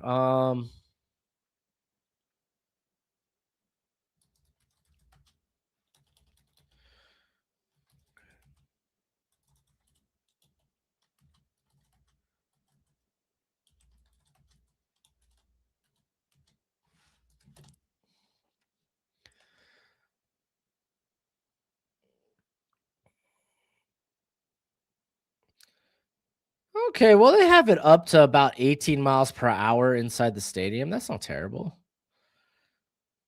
But I mean, you could literally see the wind blowing hair.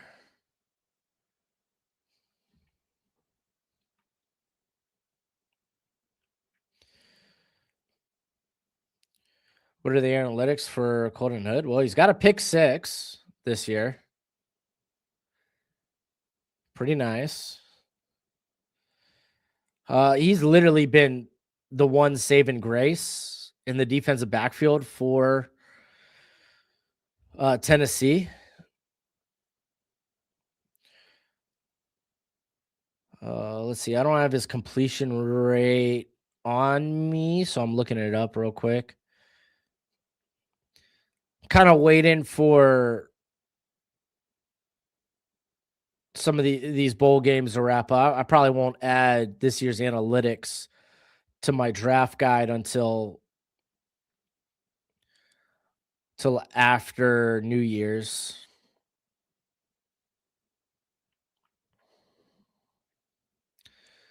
Colton Hood's allowed a completion rate of 51.9%, so solid.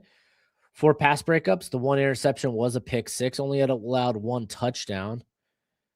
When it comes to targets, they don't really try to go his way, which is nice. I mean, I guess he's the second most targeted corner on the team, but I mean, when you look at everyone else, like when it comes to their completion rates, golly, they're allowing completions all over the place. Again, I mean, completion rate isn't the end all be all because, again, that could even be screens and whatnot. But you really do want to look at the yardage allowed on those receptions. But again, tape is keen. Tape is keen. Yeah, Miami missed the field goal. We're tied up at 0 going into half. I hope you took the under. All right, I'm going to hit the restroom real quick. I'll be back in a sec.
All right, okay.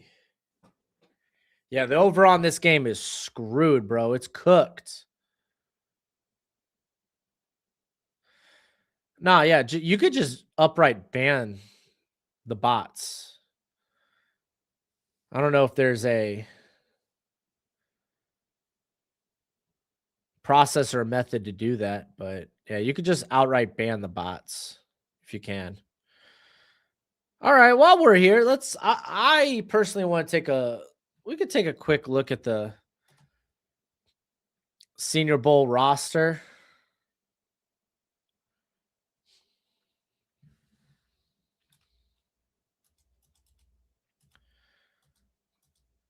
Yeah, I think that's probably the best way to look at it. I'm kind of curious because some names haven't been added here yet. So I'll try to mention the ones that aren't.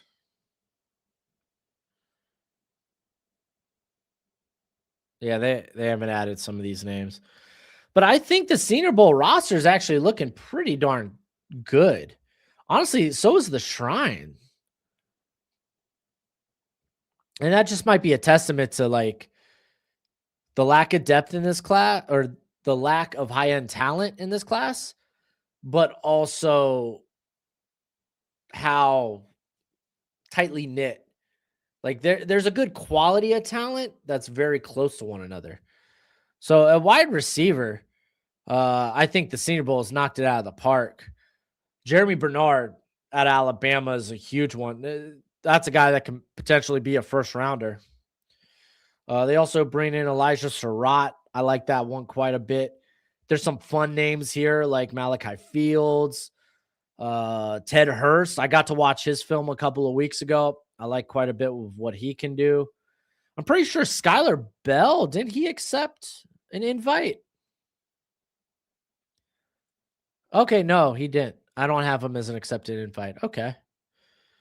Is what it is. But like Josh Cameron's gonna be fun. A couple of the guys, like I've seen people be high on Reggie Virgil. I think he's firmly a mid to late day 3 player. Caleb Douglas is going to be interesting. A guy that, if the ball skills were more consistent, probably a day 2 guy. Anyone here listed? I don't see. So let's move on to the tight end. By the way, with tight ends, Justin Jolie, bro. Justin Jolie, he accepted an invite. He's going to be going there. I actually really like this TCU tight end, DJ Rogers. I think he's sneaky really good. Tanner Kozial is going to be solid. Michael Trigg is probably a day 2 pick. But Jolie really, really makes this a good tight end group. But yeah, look out for TJ Rogers. Again, haven't really watched. Was it Borkature? Then we got safeties. Oh, safety. Oh, Jacob Thomas, man. Dude, he's a hell of a fun player. I think firmly a day 3 guy, but hella fun. Zakee Wheatley.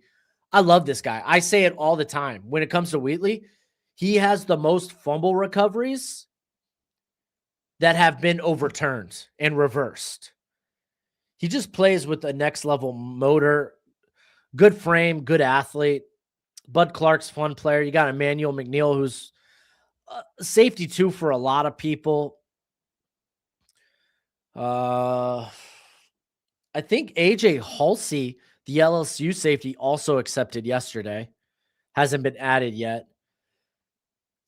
The running back room's nice. Nicholas Singleton, I'm pretty confident accepted yesterday, but Jam Miller, kind of whatever. But then Katron Allen, Le'Veon Moss kind of has to rehab some stock since he's been hurt.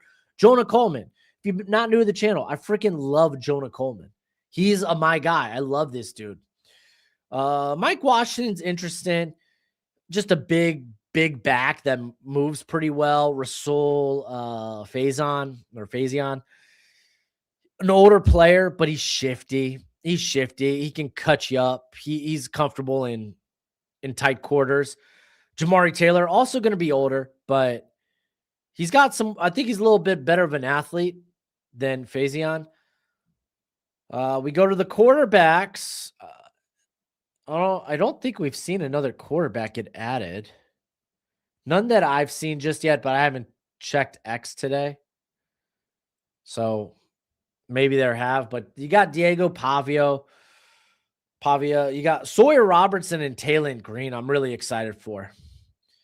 Taylon Green has got all the talent in the world.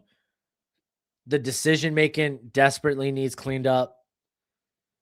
The accuracy needs to continue to improve. I think it took a step in the right direction this year, but it needs to continue to improve.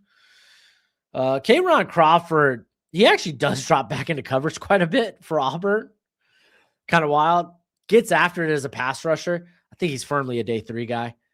I think he should be included with the edges, but yeah. I watched Bo Stevens. He's not going to excite you too much as an athlete or with his play strength. He's just like solid. He's a former, like he wrestled in high school. So he plays with good leverage, good balance. When he is on the move, he can be late to landmarks. He's not going to get after it. Like, dude, he's playing next to like, what's the other cat's name? I don't think he's coming out this year, but Cade Piper. That dude has insane movement skills. Logan Jones has great movement skills. So it doesn't help you're playing next to those guys who are just infinitely better athletes that there are times where like he gets like he'll come in as the puller and he just gets stonewalled. But he's just exceptionally good. He's a quality player. Like firmly for me, another day 3 guy. I really like Keelan Rutledge's tape. I have him as a day 2 guy. He's strong. He can get after it. He plays with urgency. I think if people aren't high on him coming into the Senior Bowl, they will be high on him coming out. Demetrius Crownover, he's playing in this game currently, has gotten a lot of love, but I still think he's so much of a project. I really do. You got Jake Slaughter, the center there out of Florida. He's solid. Alex Harkey. This was Alex from Hail Mary Sports. This was his dude. I think he's fine.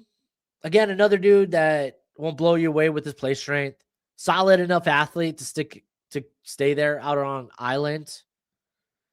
But older player. His traits are his traits. Firmly day 3. Isaiah World going, I think, is pretty big for him. Austin Barber, I think, ended the year on a very high note. He's got traits that can be upper day 2. So he's going to need a strong offseason draft process. Wasn't a big fan of Fernando Carmona. Just kind of felt like a guy out there. Need to watch more. Like the Arizona tackle, still widely a project. I think he's relatively new to football, if I remember. Motivational truth. Marcel Reed trying to play like Johnny Manziel is hilarious. Not even a Heisman contender. Marcel Reed's solid, dude. Don't take the wings out of his sails. Linebackers. I'm excited to watch Justin Jefferson from Alabama. I'm really excited to watch him. His teammate Deontay Lawson's going to be there as well. Lawson, for me, his measurements might be more important than what he actually does there, because you just know he's a solid linebacker. The DTs, Lee Hunter, Zane Durant. I gotta watch Chris McLennan, but he popped off anytime I would watch Missouri play. Rashawn Benny, Caleb Banks. It's a nice DT class. You got Big Citrus, Tim Keenan. It's a really nice DT class for the Senior Bowl. The edges, you did have David Bailey accept, so that's huge. Zion Young is someone to watch. He had the DUI just about a week or so ago, but Derek Moore going's big. Jack Pyburn. I think he's going to come in with limited length, good size, like good girth, plays with a big motor. Just a guy you want on your football team. Like he'll fight, but I don't think there's much of a ceiling there with him.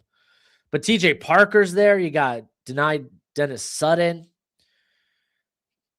It's honestly not that bad of a group. Corners, they have interesting names, and honestly, that's about it. Like Hezekiah Masses, Ephesians Prysock, TJ Hall, I think they're all good players. Can they get themselves into day two? We'll see. I kind of got to watch the rest of these guys. Chris Johnson and Will Lee, though, those are some nice names. Let's go to these Shrine invites. So it's a good class for the Senior Bowl. I'm kind of curious to see what other players we get at quarterback specifically. Let's see if this sucker's been updated.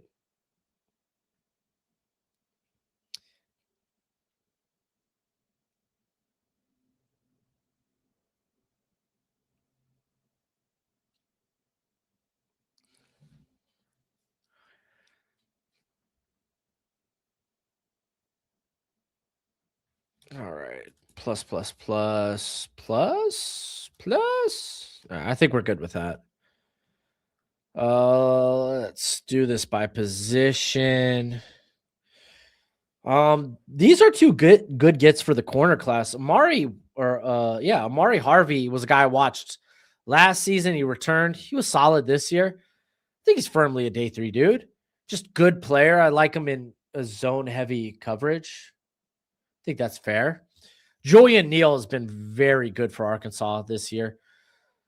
The edge rushers are an interesting group because they brought in a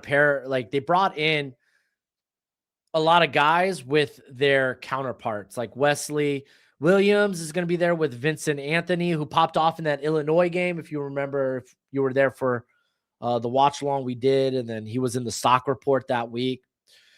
You got Nigelic Kelly and Malachi Lawrence, another Hail Mary sports guy. But Mac Llewellyn still kind of feels like a DPR only. Doesn't really do anything against the run, but it's not a bad group. Let's see. Defensive interior is actually kind of girthy, man. So they have Brandon Cleveland, who I liked as a day 3 guy entering the year. Daryl Jackson, who I think it's just what you see, what you get. I don't think the ceiling in terms of production is going to be all that high for him, unfortunately. He just didn't take the next step up this year. Albert Regis is a phenomenal run stuffer. Dante Corleone, other people are higher on him than I am. So James Thompson, haven't watched, just added him to the draft guide yesterday. Tyler Odeyindim, it's been popping off the last month for A&M. Might have to go back and revisit his tape. Caleb Proctor was he's not in the chat today, I think, but Wyatt shouted him out earlier, so I added him to the draft guide. Lo and behold, going to the Shrine. Kind of nice. This linebacker group, I got eyes on. I need to watch Red Murdoch. His name has popped up in my comment section here and there. Lander Barton's a really good athlete, good size too. Harold Perkins, we already know. Eric Gentry, dude, just needs to add size. He's just too thin in my head to like. He's just too thin. I feel like he's got to convert to like safety. I've heard good things about Caleb Alarms as well at TCU. The offensive line group is some guys that I haven't really watched or weren't in love with, like Pat Coogan from Indiana. DJ Campbell's coming off kind of a down year. Maji Reed Adams, it's like okay. But yeah, look, they got James Neal III. He's actually Iowa State, not Iowa. The quarterbacks, honestly, Cade Klubnik's the only dude to really write home about there. Desmond Claiborne, hey, that's a good get for the Shrine. explosive playmaker. That's probably a day 2 player. Eli Heidenreich, I've heard such good things about. Like, oh man, he's gonna be like a Dylan. Dylan, what was the New Hampshire running back a couple of years ago? The Raiders drafted him. I can't recall. It's like Dylan Lobby, I think. I don't know. Lewis Moore. He's older, but he's played really good football. Honestly, not bad with the tight end group. Dalen Bentley, I need to watch. He was very productive this year. Look at all these LSU wide receivers. But I mean, Aaron Anderson, I really liked coming into the year. Xavier Thomas is a fun player. Dazon Striblin has been very consistent for Ole Miss. But Shrine's honestly gotten not a bad group either. So ought to be fun. Like last year, the Shrine got plundered by the Senior Bowl. That doesn't feel like the case this year, and that's a good feeling, man.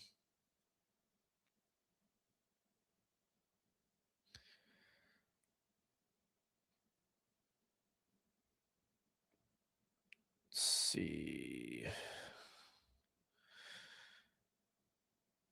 Let's see if we.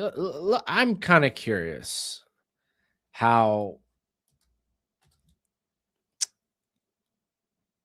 Football X, I feel like that's the only thing I could call it, is reacting to the game here. I honestly expected more scores, but these defenses are playing out of their mind, man. They're playing some great football, and I'm here for it. This game, despite it being 0-0, has been immensely fun. Immensely fun.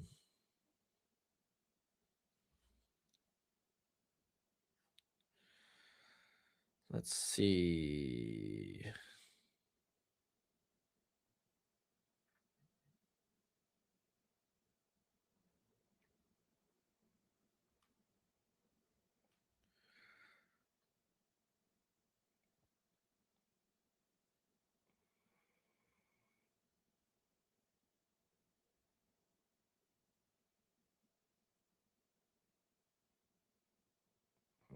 Don't mind me, just checking some things.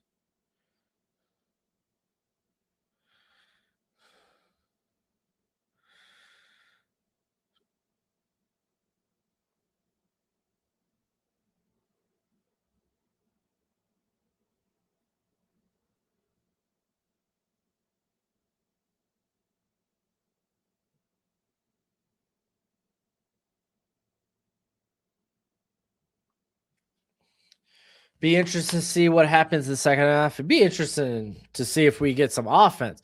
What type of adjustments are we going to get? As we are about to get the kickoff here in a couple.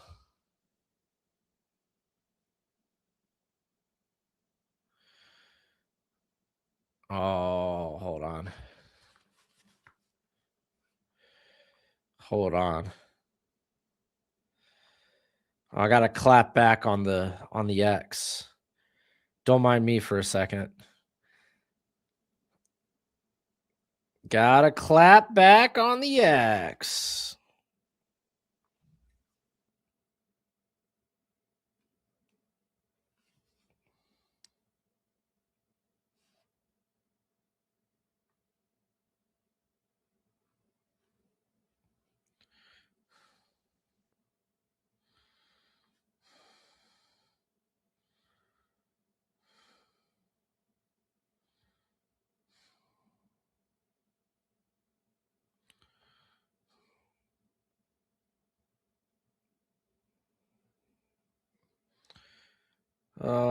I just want to crop it.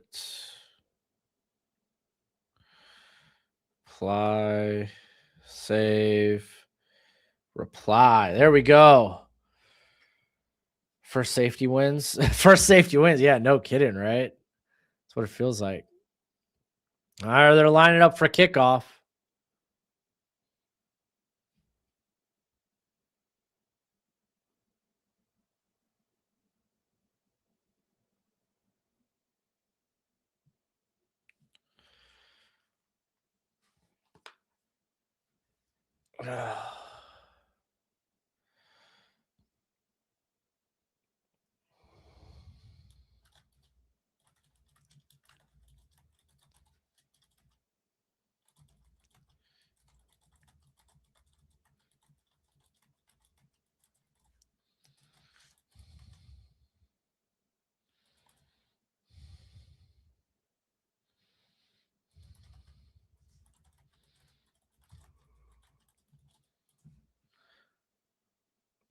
Ooh, dude, I freaking love X, man.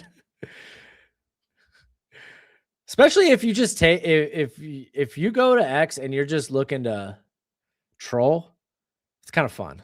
It's kind of fun. Tastefully troll. Beck, send it back, throws it, gets it to, I believe that's CJ Daniels for a good yardage there. First down. Let's go.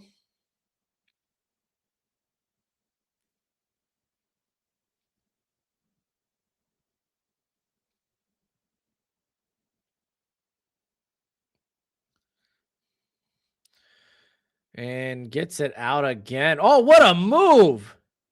That's Marion creating after the catch. This guy, he's also eligible for the draft.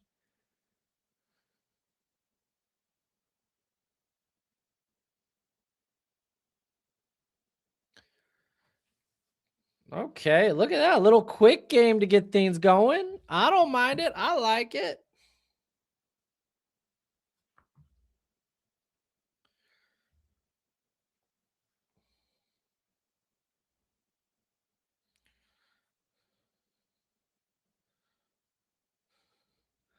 And oh, fake the handoff to Fletcher, and they toss it to, I believe that is Marion for a big loss. Golly.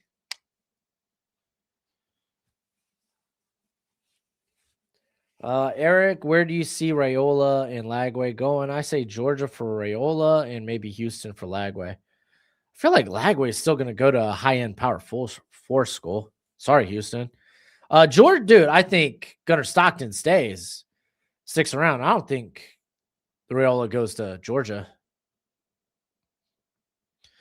All right, 2nd and 14 for the Canes. They're at the A&M 44.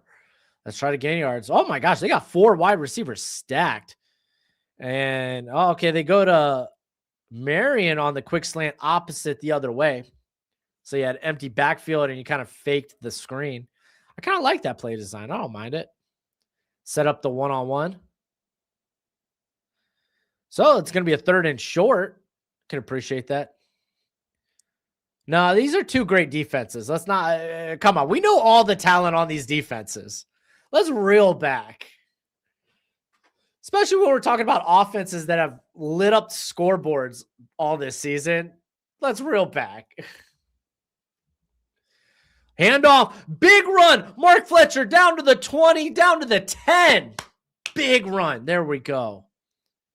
Just because teams aren't scoring doesn't mean they're bad.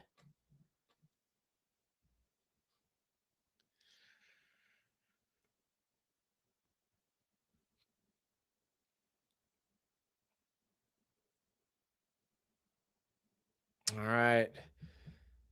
1st and goal from the 10. Coming out in the pistol.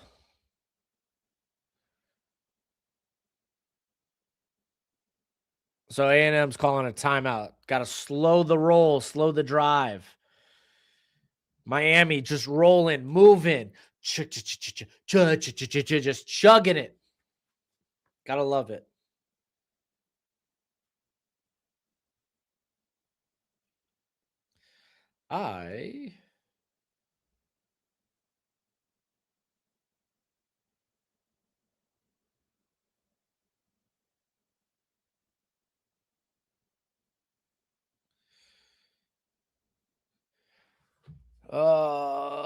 Maui Noah pushing them down the field.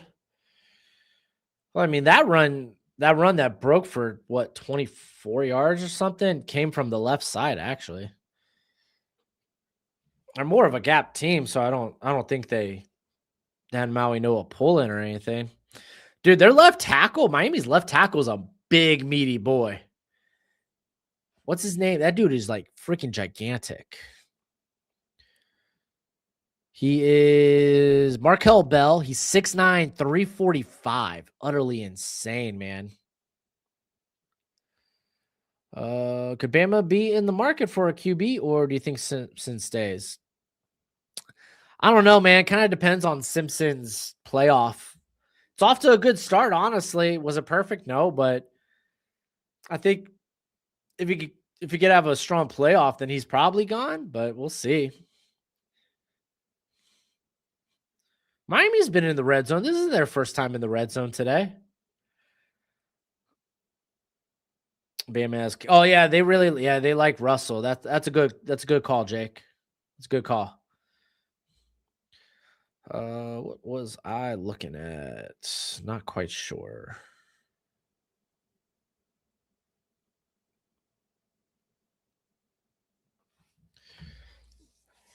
I mean, Arizona State will be in the market for a new quarterback. But I mean, that might be more of like I don't even know. Because I was like thinking, it was like Sam Levitt's out there too. Levitt could be headed to Miami.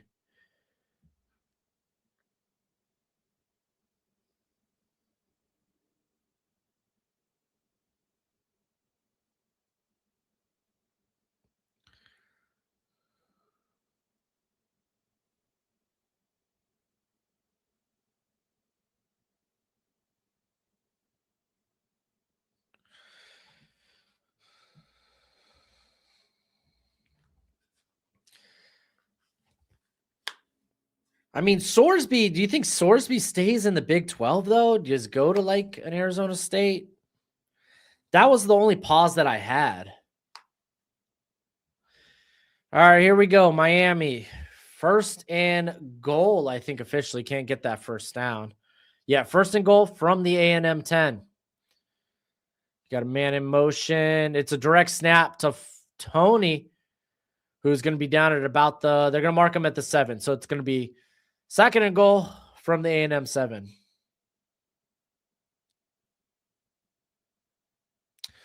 I wonder when we will see the 6th member of the White 6, because there's only 5 right now. I don't think we will, Skater Boy. I don't know if we will. They might just keep it with 5 and kind of say that Bray Wyatt's kind of like the 6th member, you know?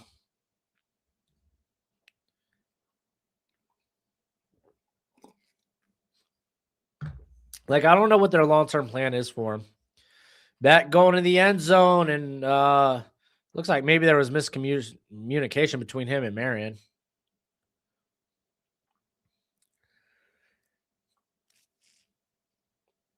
As a Houston fan, you hope he leaves the conference. Hey, is Connor Wigman? He's sticking around, right? Third and goal from the A&M 7.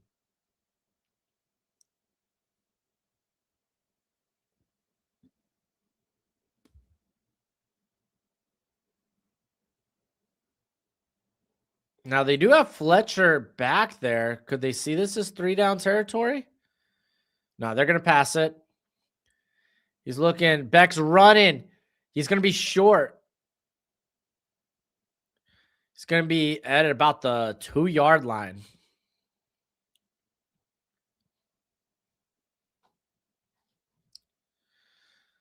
It's fourth and goal. Officially from the 3. Looks like they will send the field goal unit out.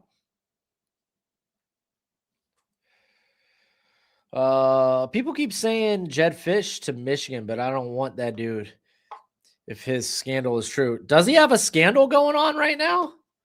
I didn't see anything with a Jed Fish scandal.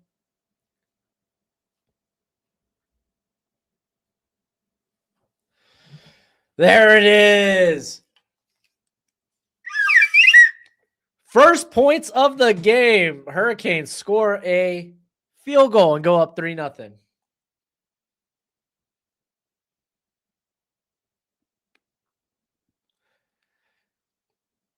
I'm going to have to look that up, Skater Boy. Because I know we just had the Ohio head coach get fired because he was having an affair with a student and he was drinking on campus.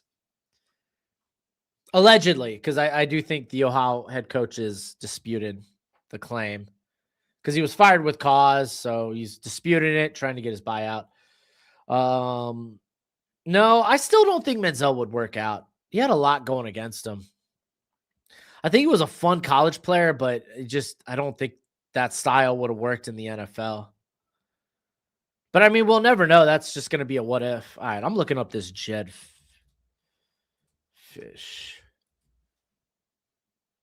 scandal.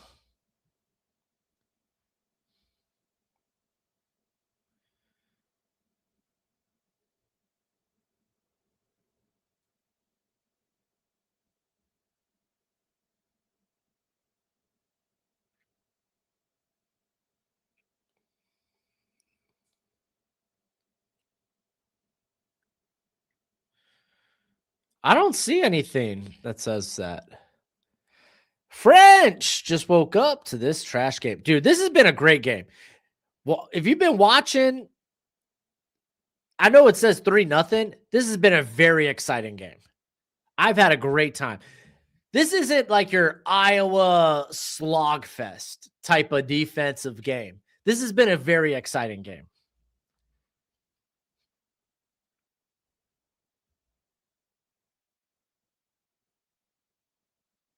There's a rumor that Finch failed a background check, although others think that Michigan been having background. Okay, that's just Michigan blog.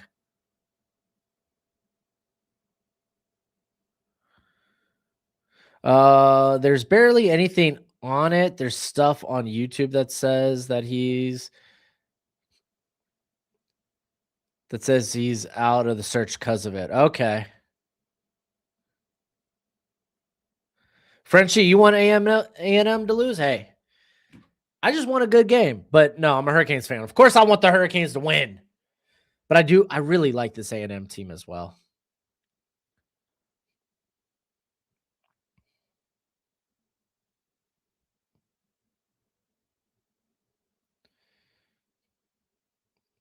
But I think this game's been so exciting. I've had a great time with this game. Yeah, I don't see anything about the Jed Fish stuff.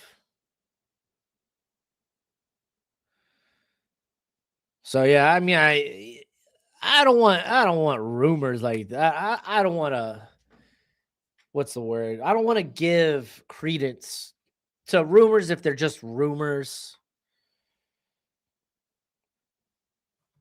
Because I mean, it's kind of a big thing now, right now in college football.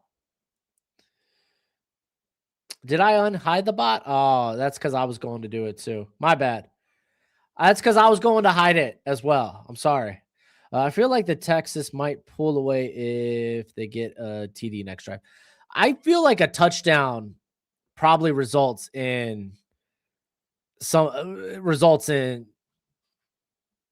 a team pulling away. These teams have had trouble scoring. I think a touchdown could be just momentum killing for the other team. But Miami being able to move the football was encouraging. A&M has shown that they can move the football. Honestly, easier than Miami. Miami's kind of relied on big plays. Yeah, that's my bad, Scareboy. I'll just leave it to you, dude.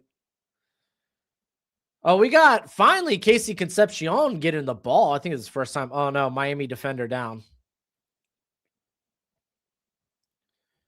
I think that's Poyser who's down. Yeah, Poyser's still down. He's hanging. His shoulder's hanging.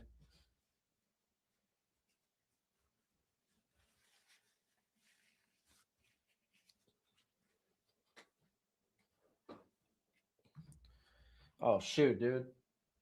My phone is low. Dude, Poyser's been good this year. Yeah, it just delivers a big hit, man. I wonder if he just like blew his shoulder out.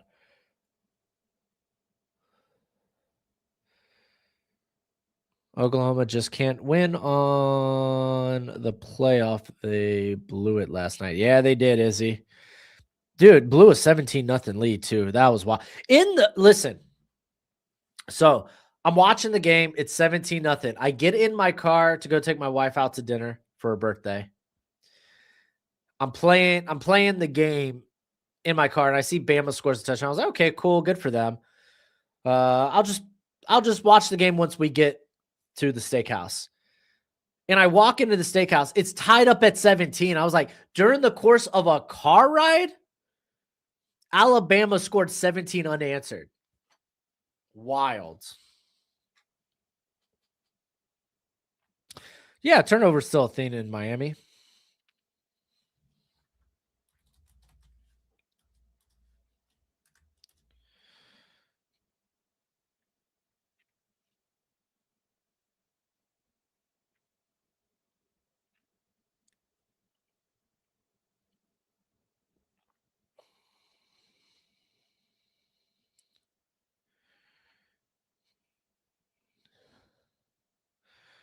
So what's that?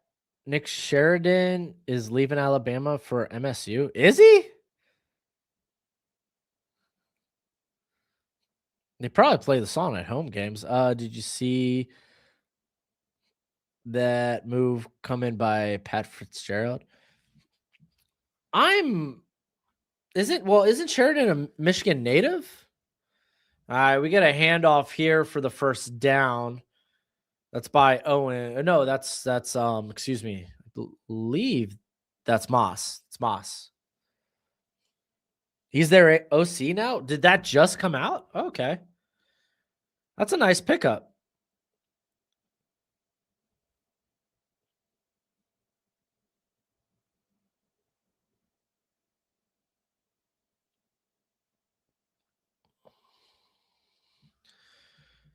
So Poisoner's going to the Miami locker room and Reed just dumps it, throws it away.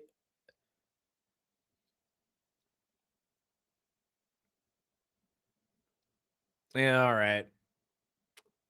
Tis what it is. Let's see. Frenchie. For me last year, the Miami team was the best in recent years. Kind of sad. It was sad how they ended it. I mean, this Miami defense was nowhere close. So they're called intentional grounding?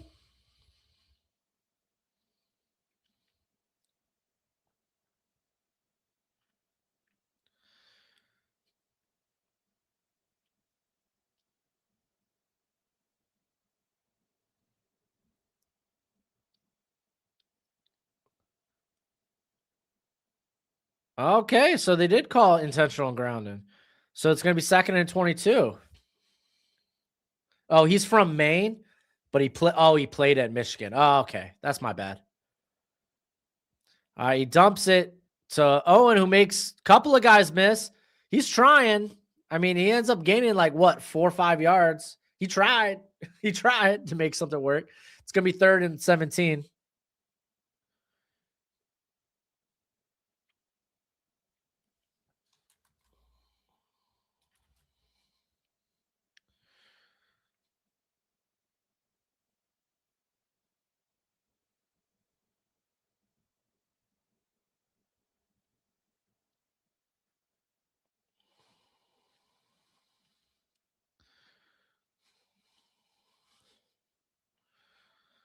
All right, Reed's dropping back.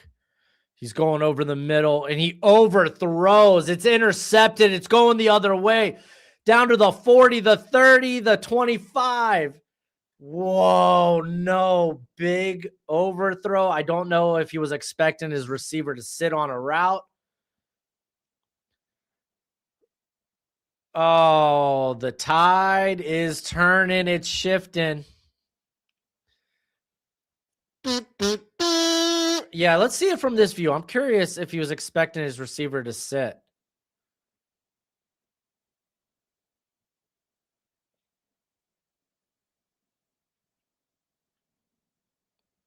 Yeah, I don't know what Reed was doing there.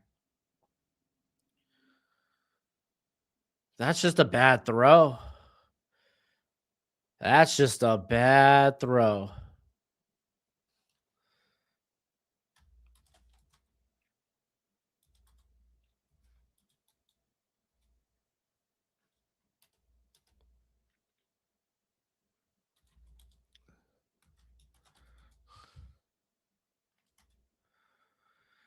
And they're throwing it back to Beck, who was going to try to go deep, but he's going to run with it, pick up 3. maybe 4 yards.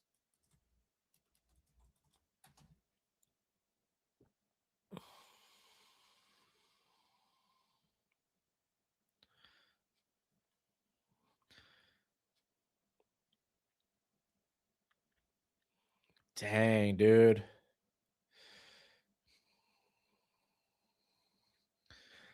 Reed's kind of like he's a first year starter, so he's a young quarterback.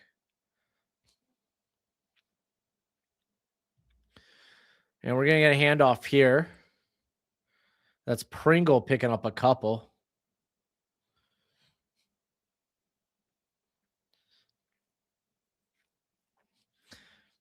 Now, hey, remember, man, Marcel Reed, that offense could turn it on at any moment.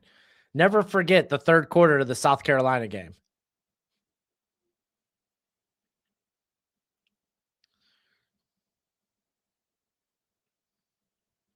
Third and 7.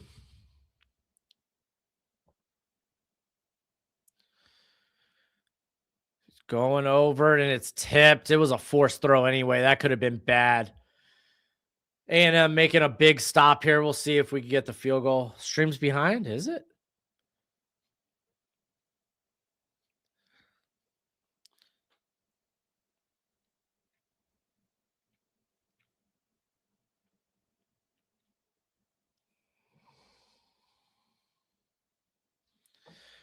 And that was York with the pass deflection, the pass breakup.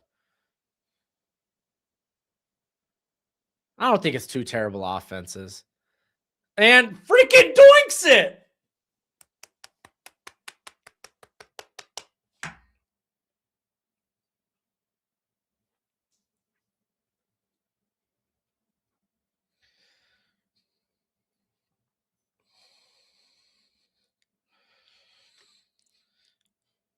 Doinks it.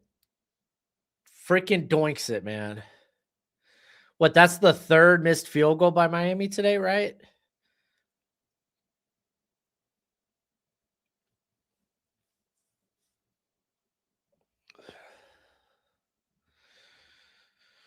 Let's take a quick look at Miami's kicker entering this game. I'm just curious now. He's Carter Davis, the kicker from Miami, entered this game 4 of 16 with 6 field goals of 40 or more yards. I don't know.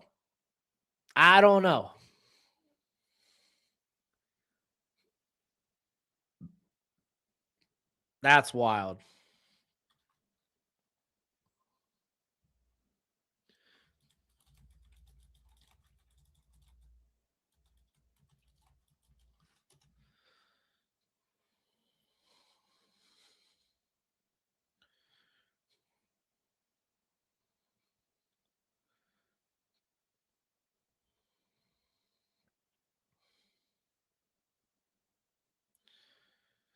All right. So just for some context, because everyone's ripping the offenses right now. Texas A&M has the 14th best scoring offense in college football. Miami, the 20th. I get it. Oh, these offenses are bad. No, the defenses are that good.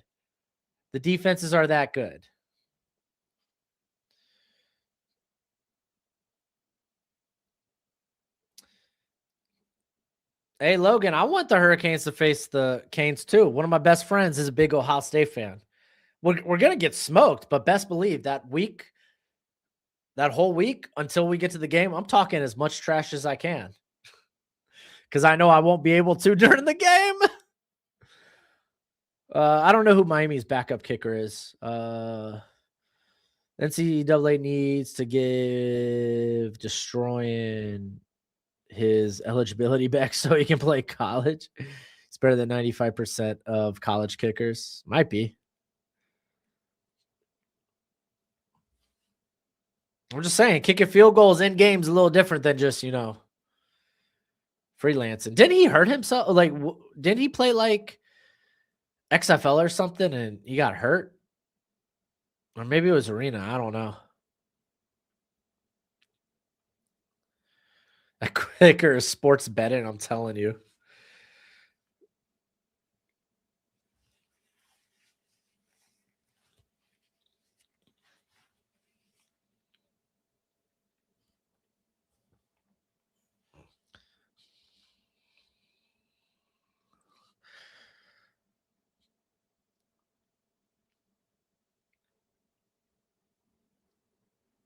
All right, A&M, they got a chance. They're going to start with the ball at their own 17.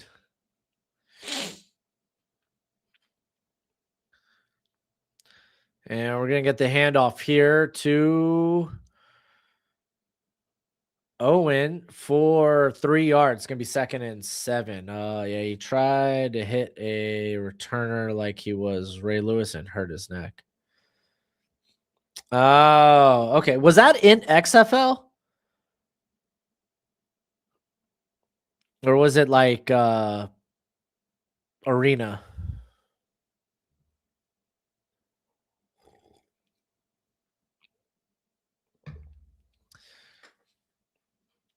I got man in motion. We're gonna get another handoff. Good run by Owen. Down about a yard short of the first. It's gonna be 3rd and 1.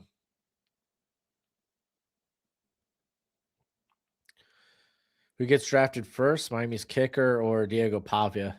It was XFL. Okay. Well, considering Pavia as a quarterback, I don't, and considering that I don't believe in drafting kickers.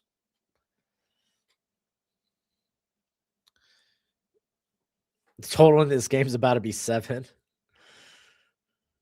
All right, we're going to get another handoff here for the first down. That's Moss.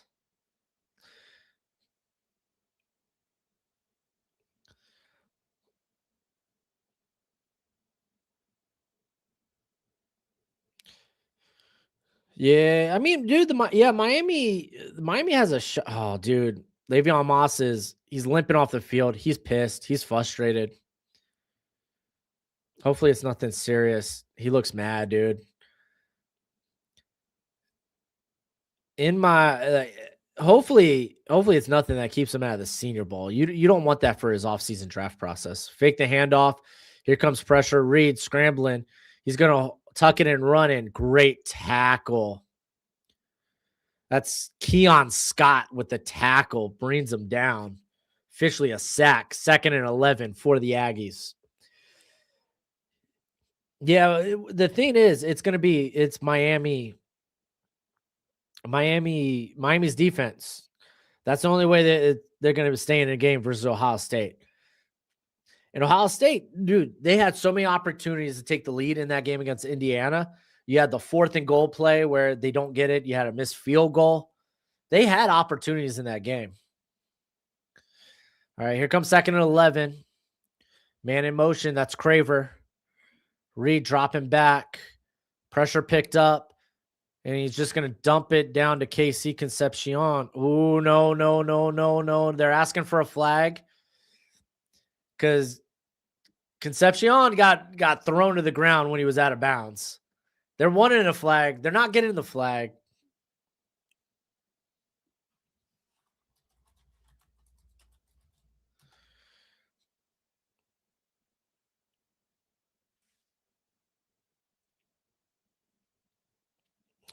R.I.P. Lamar Wilson. Not familiar with the dude's content, but just Google him real quick. Yeah, sounds like a sad situation, unfortunately. All right. Reed's dropping back here on 3rd and 4. Here comes the pressure. And he just has to throw this sucker away, man. Nothing open.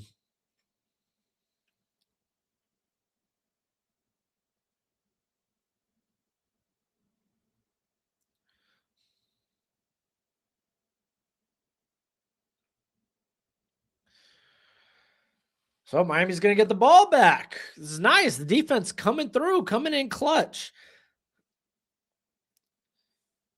I'm sure they're going to try to avoid a big return here, though.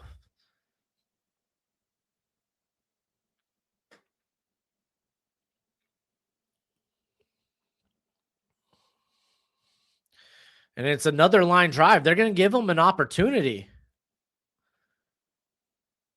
And decent little return. Gets to about the 31-yard line. I'll answer both your questions, Cameron. I think Claire's stock is still day 2. He's put on some weight. I don't know where he's at exactly, but he's definitely above 240 now. And if you look at how Ohio State utilizes him, it's, dude, like a lot of his production comes off like chip and drag, chip and drag, chip and drag. Chips a defender, hits a shallow to mid drag route, in some cases an over route, and they just let him use that speed to create after the catch. Yeah, Miami got away with the flag. I know. I agree. He could definitely do a lot more than that. I mean, you're talking about he should be utilized more in an offense that has guys like Bo Jackson, Jeremiah Smith, Carnell Tate, Brandon Innes. There's a lot of mouths to feed. I don't think there's a wrong answer if you're going to throw the football there. I don't know if Miami has a backup kicker. Trash offense. These aren't trash offenses, guys. A&M, 14th best scoring offense in college football. Miami, 20th best scoring offense in football. The defenses are just that good. Give the defense their flowers for shutting down these offenses.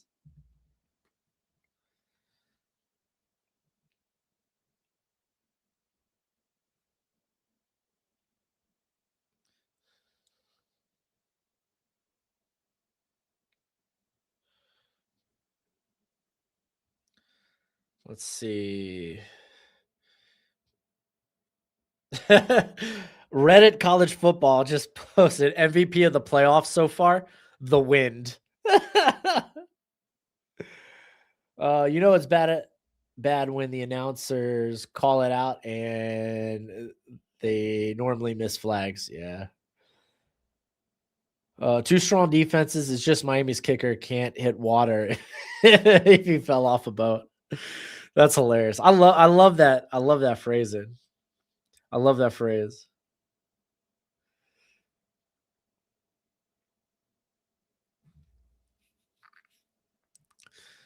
This has literally been probably one of the most fun 3-0 games I've ever viewed.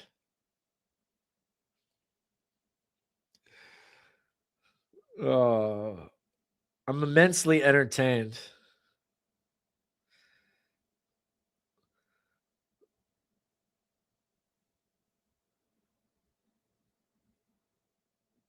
All right. So right now, I don't have any word on Poiser. They said he headed to the locker room. I don't see if he's come out yet or not.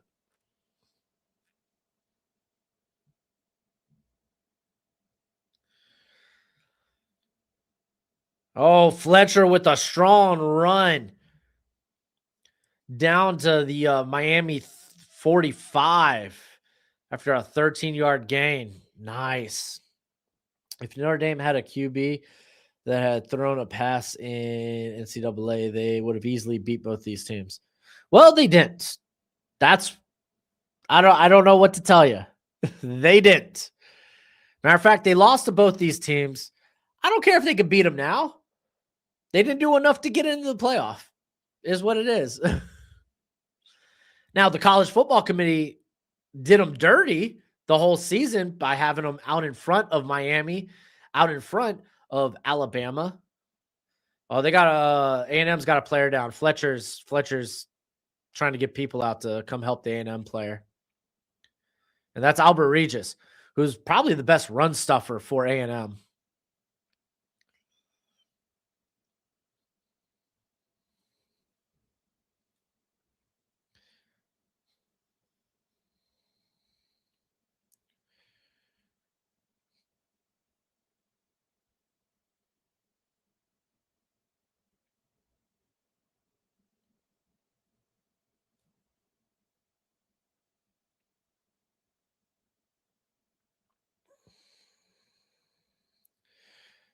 Mike, yeah, that's what I'm saying. Yeah. I'm glad we could at least agree on that point. Yeah, Notre Dame was definitely better down the stretch. Carr, a heck of a lot better down the stretch. But I mean, when a team has a head-to-head on you, that's just that should be if you have two teams with similar resumes, common opponents, similar results, the head-to-head is the deciding factor. I don't know what else you can do. All right, Regis he's walking off the field under his own power. That's good. That's good. And Le'Veon Moss is now heading to the locker room. So not good for A&M. A couple of guys coming off the field. Good players. Really good players.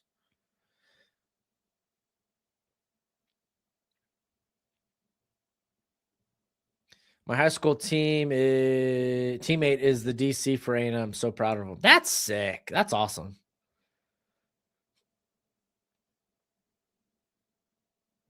Second and 9 for the Canes at their own 45. And it's going to be a quick screen to Moore, who's going to pick up like 4. Set up a 3rd and 5.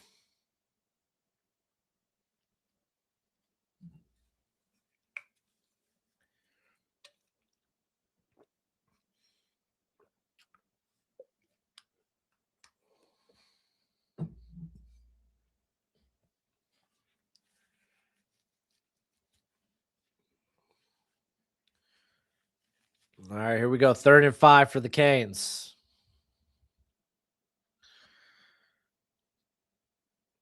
Showing blitz, and A&M does blitz, and we get a handoff to Fletcher, who's going to be a couple of yards short. That makes me think maybe we're going for this.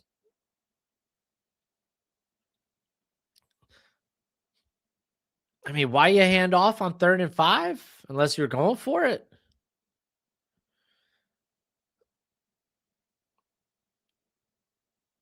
Oh, I think they may be sending the punter out, actually. Come on, man. Why run the ball on 3rd and 5 if you're not going for it? They're going to punt it. What the heck, bro?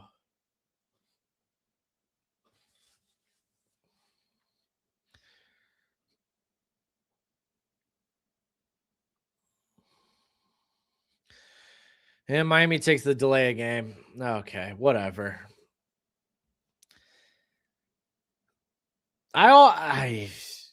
Some things never change. Me consistently questioning Mario Cristobal's play calling, some things just never change.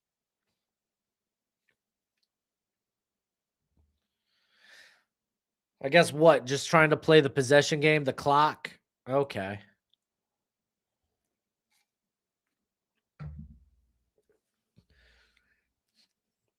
And here comes the punt. You're going to get a fair catch at about the 16.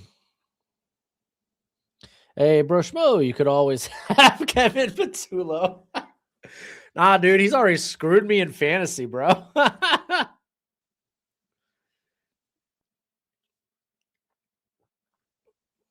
Yeah, both offenses struggling to move the ball consistently.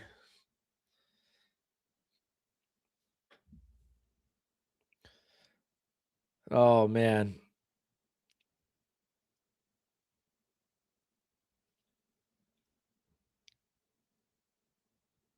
Shoot, imagine starting Jalen Hurts. The game he had like what, 4 interceptions, a fumble. I did. I started Jalen Hurts. Fake the handoff. Here comes the pressure. And he is sacked. I think that's Bain that seals the deal there. 2nd and 18 after the sack. It's like watching Texas versus Ohio State at the start. Oh, dude, I know. That game was a slog, though. I think this game's been very exciting. There's been a lot of exciting moments in this game. I'm standing by. This is one of the best 3-0 games I've watched personally. All right, we're going to the 4th. That was Ruben Bain with the cleanup sack, by the way.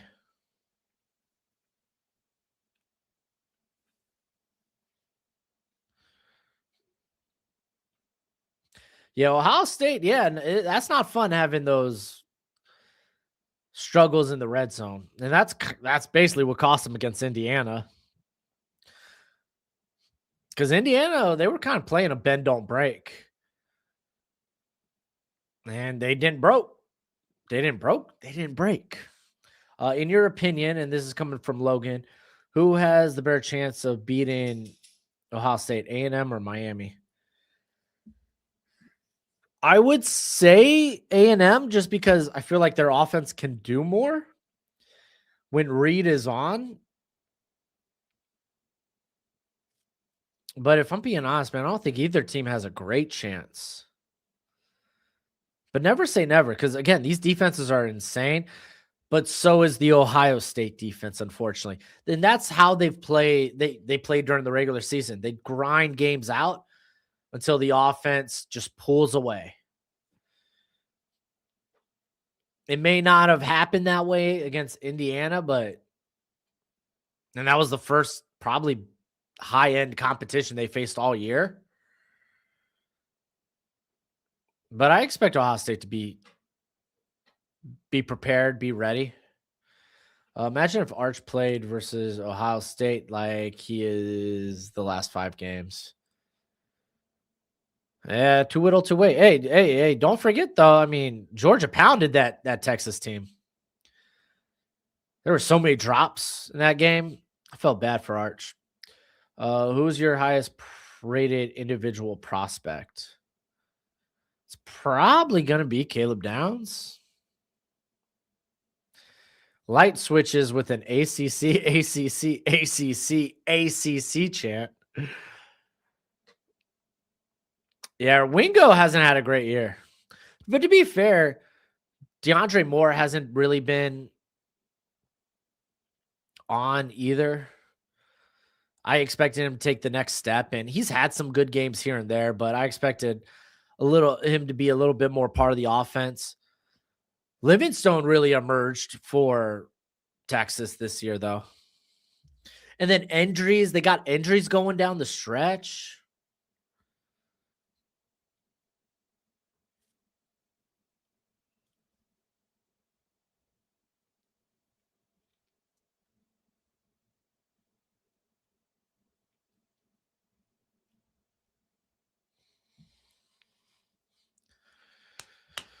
All right, fourth quarter, baby.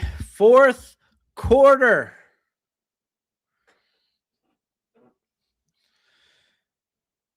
Canes up 3-0.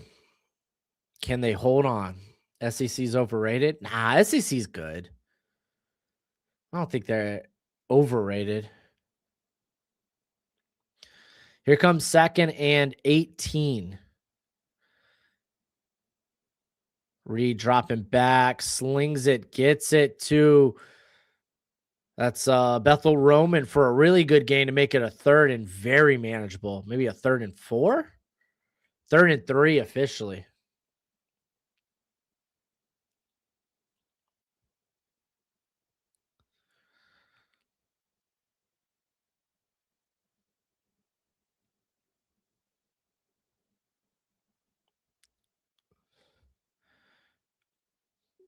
Dang, you could actually hear the wind from the broadcast.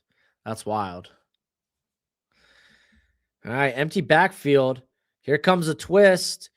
Reed gets it out, dumps it, gets it to KC. No, that's Bethel Roman for the first down. What up, Nintendo Mike? Light switches. I smell a turnover. All right, down to their own 36. Empty backfield again. You got 4 stacked up top. And he's rolling out to where he only had 1 receiver, and he's going to pick up about 3 yards. Oh, Nintendo Mike, I disagree. I've been having a great time with this game. I think this is one of the most electric and interesting 3-0 games I've ever seen. I disagree. Hard disagree.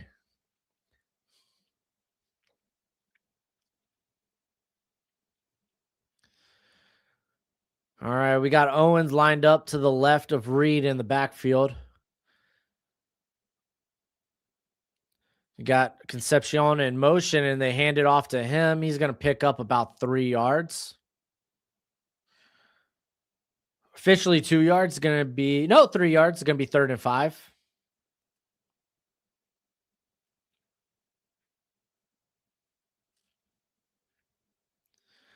Hey, you're allowed that opinion. I'm allowed that opinion.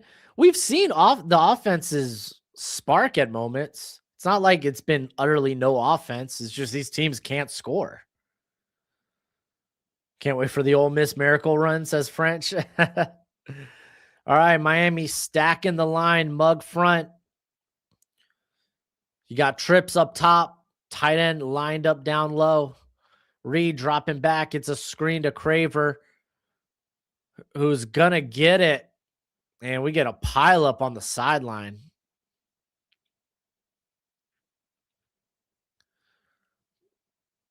That's a first down at their own 47. My ex-wife is from Ohio. I hate the Buckeyes. That's fair. That's fair. All right, we're going to get a handoff here. That's EJ Smith, I believe. Emmett's boy.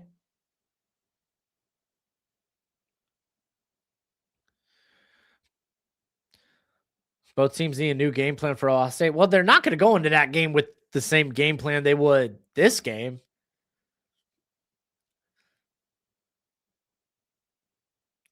You just don't go into every game with the same game plan, Nintendo Mike.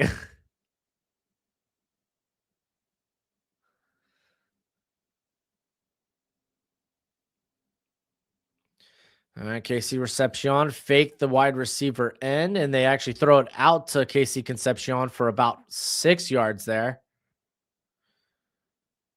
5 officially. It's going to be 3rd and 3.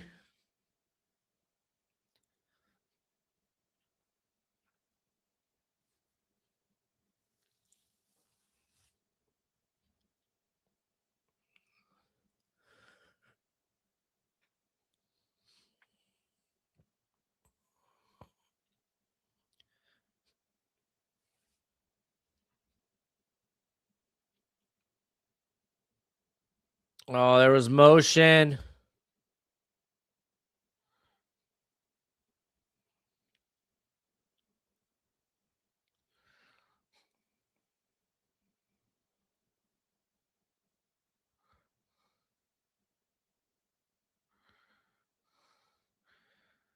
Oh, did someone say that last year on stream? I don't know. I have a terrible memory, if you don't know. Yeah, no, I don't mind. Hey, we could have great discourse and disagree on a point. That's fine. That's what football is.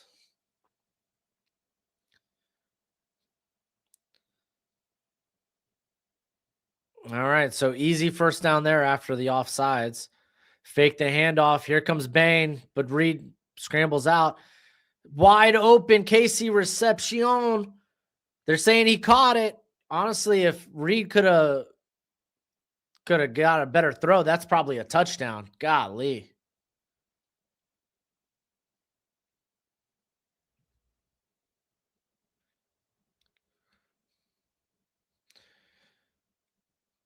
All right, they're going to review the reception.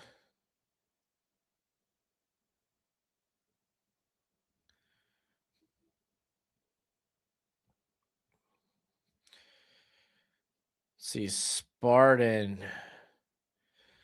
You think Tulane and JMU cover? I think Tulane could cover. I don't have faith. I don't think JMU is going to cover.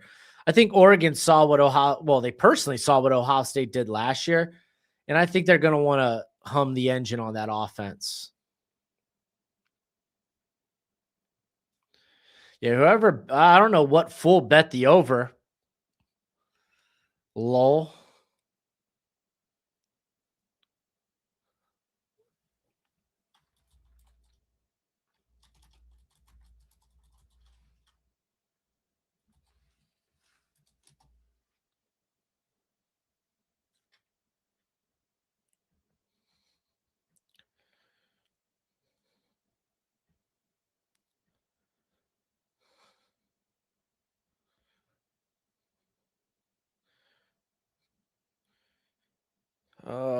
Arizona head coach called Michigan's roster the best in NCAA.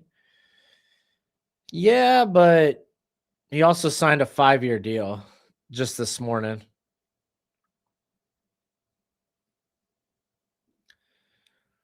I don't know. I don't think JMU is going to cover. They might. Who knows? I mean, but I feel like these teams are going to want to get their engines sputtering.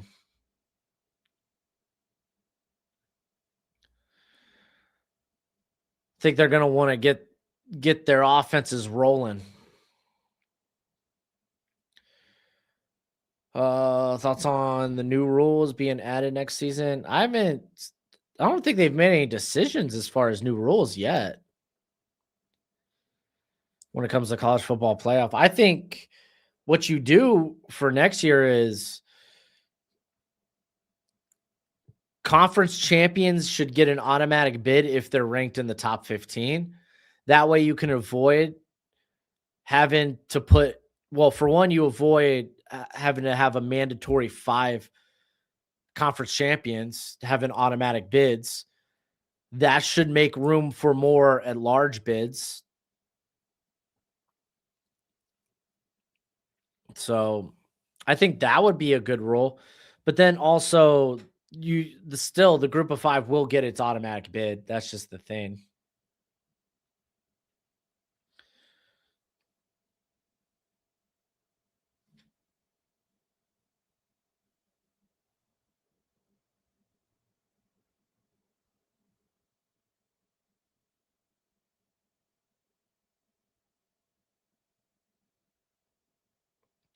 So they're calling it's incomplete pass, man.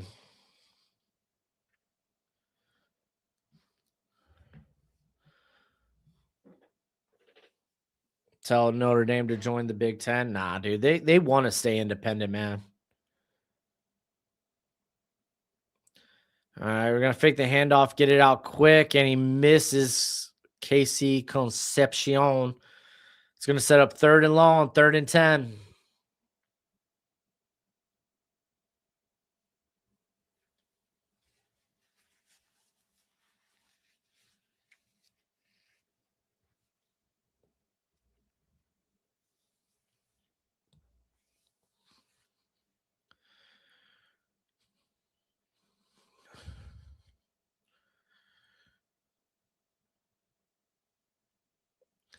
All right, here comes 3rd and 10.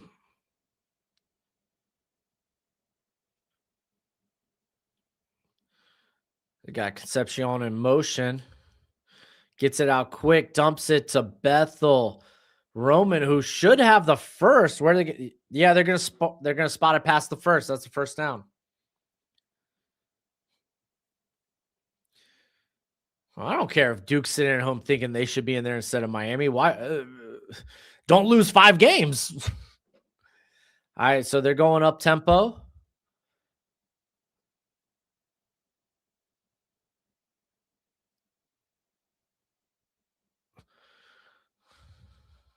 Oh, they're reviewing it right now.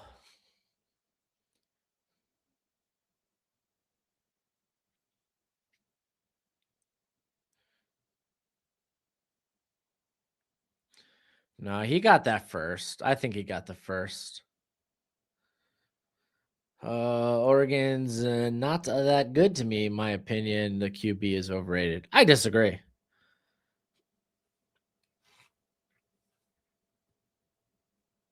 I think Dante Moore is calm, cool, collected,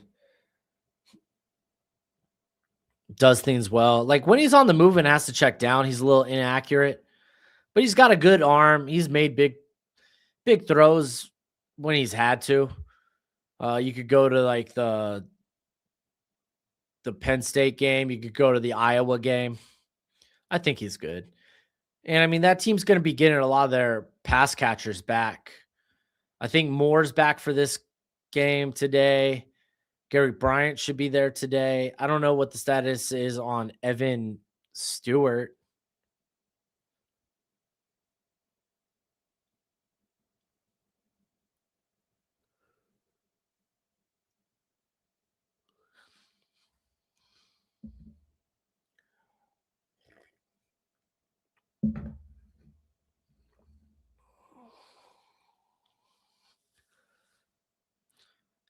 Listen, I'm a Miami fan. That was a first down. He was past the first down marker. First down. Okay. There we go. Upheld first down.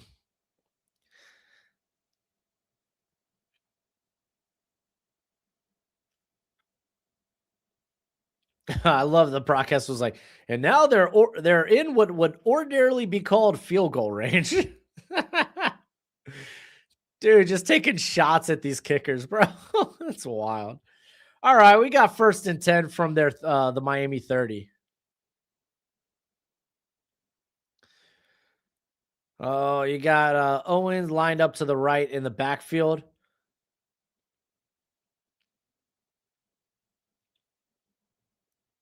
Reed dropping back. Slinging it to Craver on the out route, and he's past the first, still on his feet after a gnarly hit. A lot of whistles. Nice throw and catch, though. If Miami loses this game, those field goals will be the reason.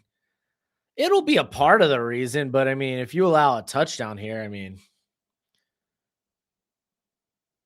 DT's down for Miami right now, Moden. So it's going to be 1st down and 10 from the Miami 19.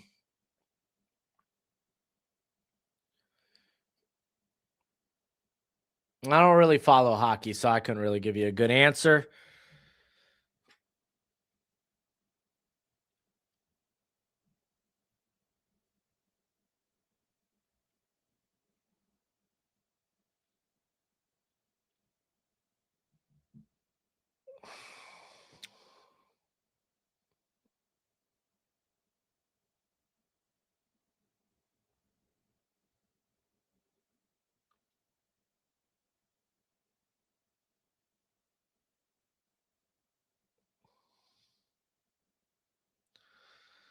Let's see.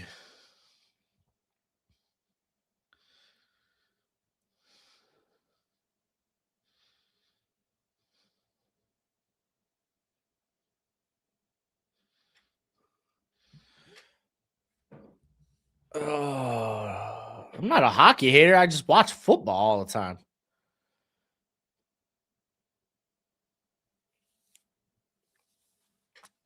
Just because you don't watch something doesn't mean you're a hater. Just don't follow it. I just started getting back into baseball, so I'm excited for that. I like having baseball. Like I did it this summer, having baseball play in the background while I did my summer film watches. So yeah, I want to get back into following a second sport because I don't really follow basketball that much. I don't follow college basketball until really the tournament starts. Really, actually, I don't follow college basketball until conference championships, like the tourneys. To be honest, Miami might need a strong drive when they get the ball. If A&M scores, then yes. Vinny, what did you miss? 2 defenses playing great football. You've missed what? Some missed field goals. Couple of big plays here and there that just haven't been able to be paid off. And now A&M driving, trying to take the lead or at the very least tie the ball game. Couple of big plays on special teams. Not from the field goal units. You had the blocked field goal by Miami.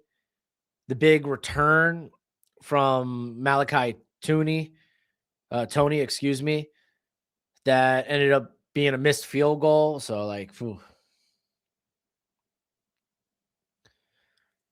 Yeah, Miami hasn't been able to finish drives. That's been the problem.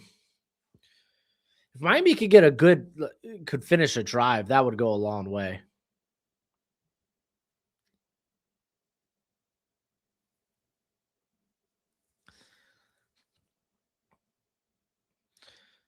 College basketball has been hard to follow since the 90s. Oh man.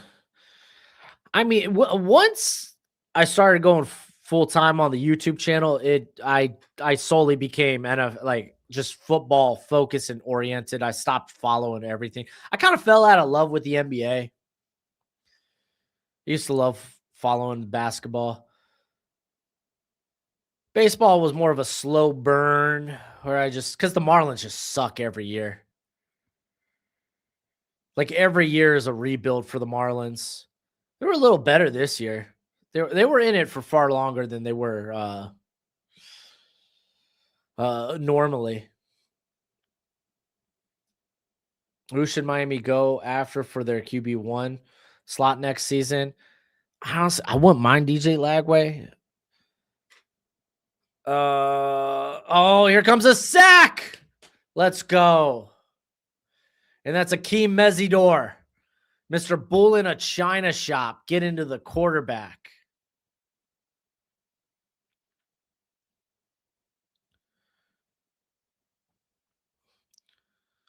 Dude, just strong. He did that to Zune too. Trey Zune just bullied him.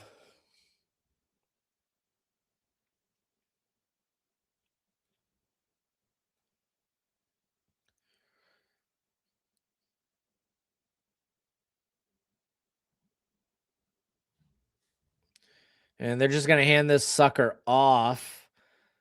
Gets inside the 20 again. DJ Trashway. I don't know. I think if you're going to unlock DJ Lagway, then you have a legitimate weapon. You're definitely betting on the tools with Lagway. Why should Lagway stay at Florida? It's a new coaching staff. Go somewhere where you can be developed.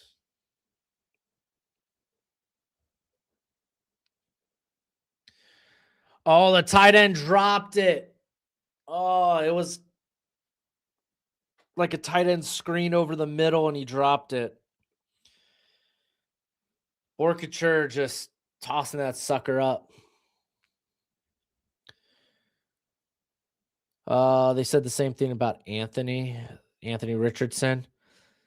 Yeah, but I mean, dude, if you have faith in your coaching staff, you feel like you can develop guys. You don't just like, oh, he's just all tools. Screw that. Like, no, like if you have a confident coaching staff, you're gonna believe in your ability to develop players. There it is. Tied ball game, boys and girls. 3-3.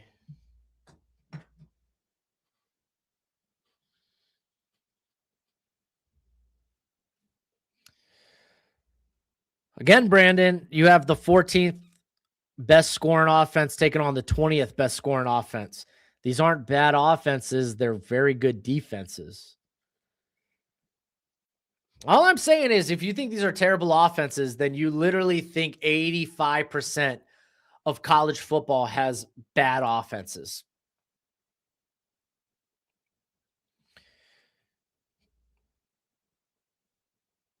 Miami needs a legitimate thrower, but I don't think you're getting a legitimate thrower. What, maybe Dylan Raiola?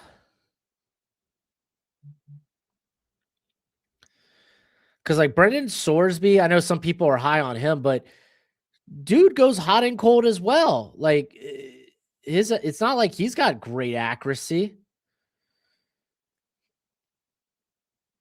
And when he faced better offenses, the problems with the decision making showed back up.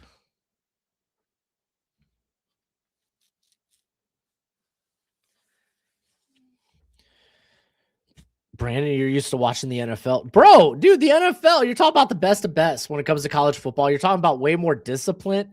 Yeah, the college game is way different. Way different. a lot more mistakes. But golly, you can't match the atmosphere of college. You can't match the excitement, the thrill of college football. I think college football is the superior product. It's not the superior played game, but I think it's the superior product. Didn't Dylan Raiola and Texas Tech already say that's not happening?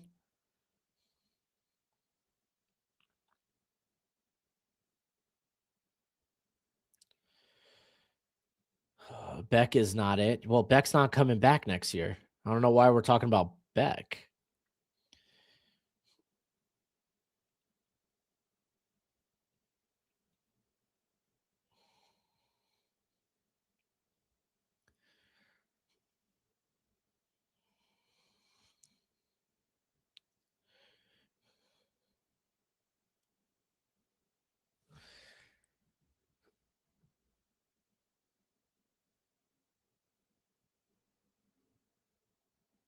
Yeah, I don't know. Well, Jake, you could always fact check me on that, but I'm pretty sure I saw a post on X that said, yeah, they're not doing it.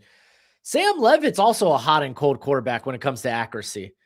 If you want to ask, if you're questioning people out here questioning Jordan Tyson's production because Sam Levitt just can't put the ball on him. I remember watching a game from this year. I think it was against TCU, where it was like, man, Jordan Tyson should have a touchdown, another touchdown in this game. He should have way more yards, but Sam Levitt just wasn't accurate with the football. You go to the Mississippi State loss. They literally took the ball out of Sam Levitt's hands because he wasn't playing well. I have no thoughts on the ODU quarterback. I haven't watched him, so I have no thoughts. I don't know if I don't think I have a sleeper like it's really hard to nab. It's really hard to be like, oh, this is my day 3 player that I think is going to be a top 10 wide receiver in the NFL when it comes to like Puka Nacua. That's just tough.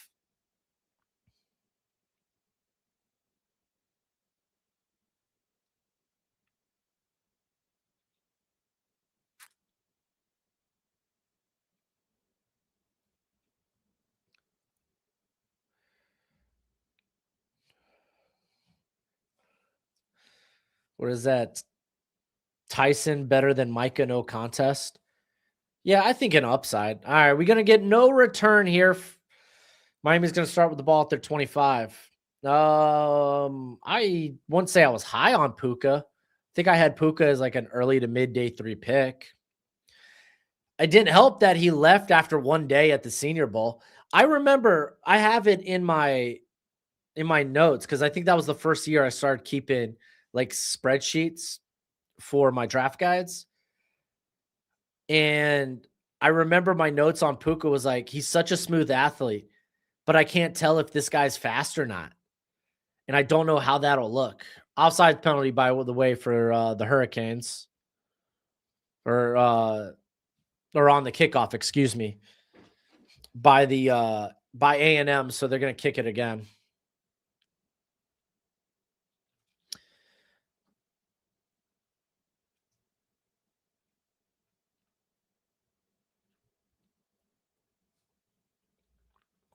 I like the Senior Bowl too, Nintendo Mike.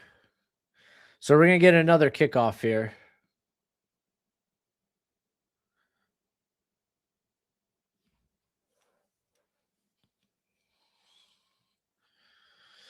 I don't know what my best eval take would be.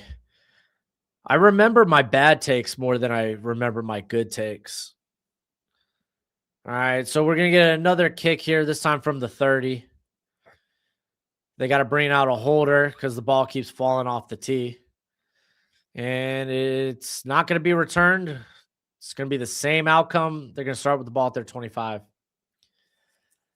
Like, I always like my Michael Owenu take because I thought he was a day 2 pick. He ends up going, I think, somewhere on day 3. Ends up being a really good player. I loved Jared Verse. I thought he should have been a top 10 pick. Let's see. Bernhard Raimann I had as a first rounder. I thought he should have went early. He ends up going in the 3rd round. He's one of the better left tackles in the NFL. So there's a few. Those are just a few off the top of my head. And coming out of the pistol, they hand off to Fletcher, who breaks a big run down at about the the Miami 42. Dude, Fletcher having a big game today.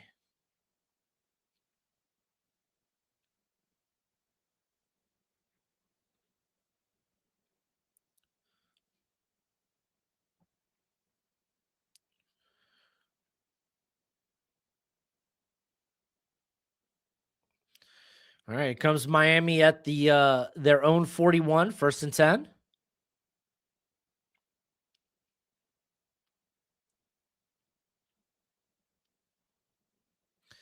Coming out of the pistol again, but they fake it. Beck going over the middle, and he gets it to Tony, who fumbles it. No! No!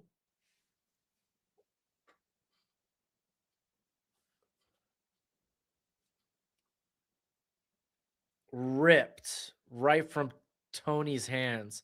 He's been so good today, too. And I mean, he had to catch it behind him. And wow, Brooks, as he's falling, rips it out of Tony's hands. What a play by A&M.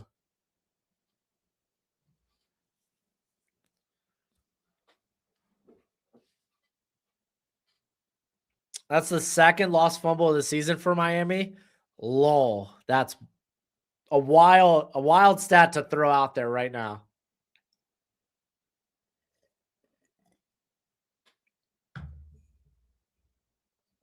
All right, 1st and 10.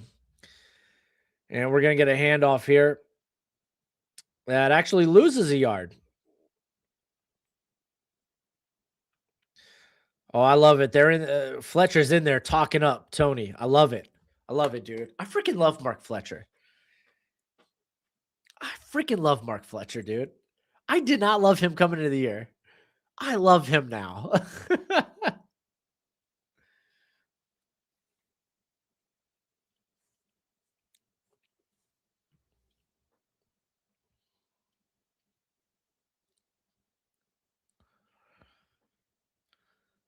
All right, Reed dropping back, slings it, gets it to, is that Bussy?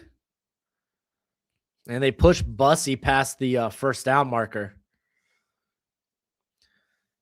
Oh, no.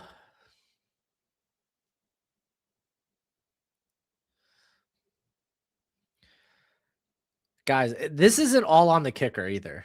I know it's easy. It's like he's missed 3 field goals, but Miami also did not score. They did not do their job. Instead, they had to bring the kicker on the field.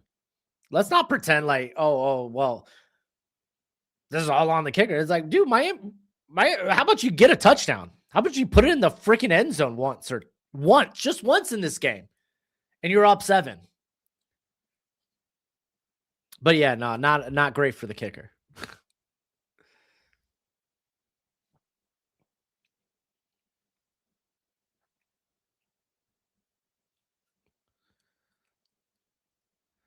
All right.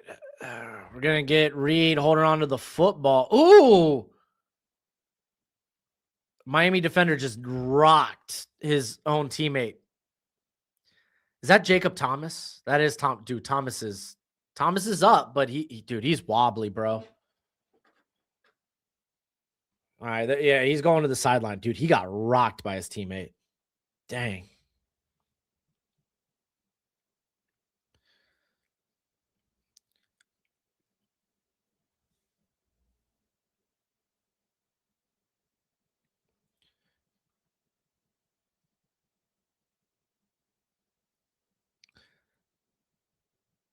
And there is a flag, might be a holding call, but that's Ruben Bain with the sack. How can you put the kicker in easy field goal position and miss over and over again? Dude, yeah, but why don't you score a touchdown? Listen, we could talk all this crap about the kicker, but Miami hasn't been able to put the ball in the end zone.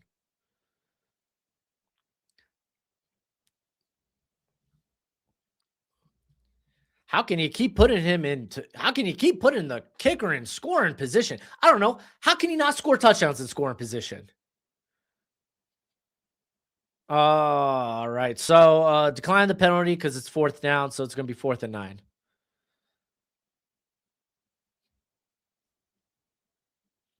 So 4th and 9. They're at the Miami 41. Would you have Notre Dame beat both these teams in a rematch? Probably. I wouldn't bet against them, but it doesn't matter. Notre Dame should have beat them earlier in the year. So All right, 4th and 9. They're going to go for it since it's on Miami's side of the field.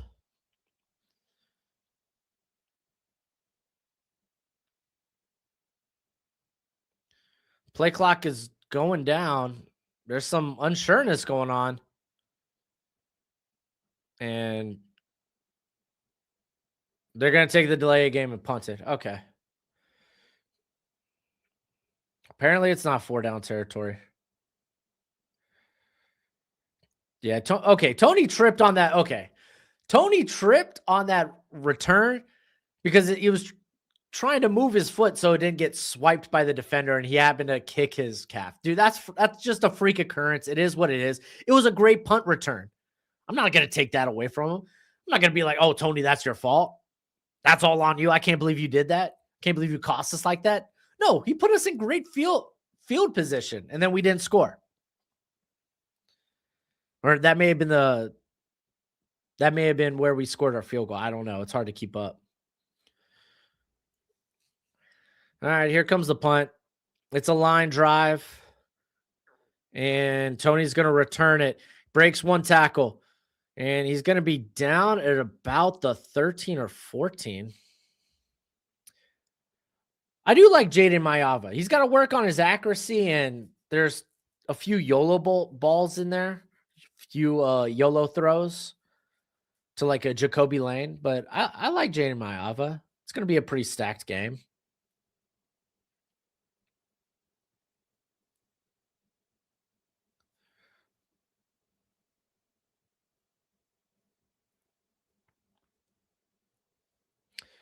Do I want Mike McDaniel to keep his job?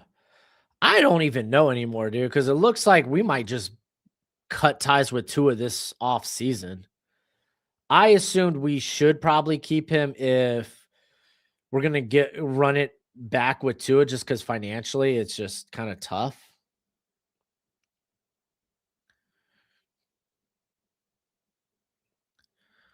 Oh, big run by Mark Fletcher. He's out past the 40. He's out past midfield. He's down past that. He's down to the 30. Like, what a run, dude. Mark Fletcher. He's the MVP of this game on top of our defense. But, dude, Mark Fletcher has been freaking nice, dude. Golly.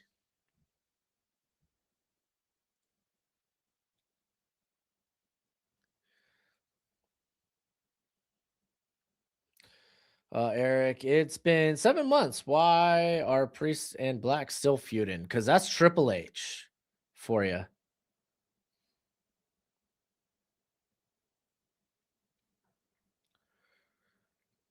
All right.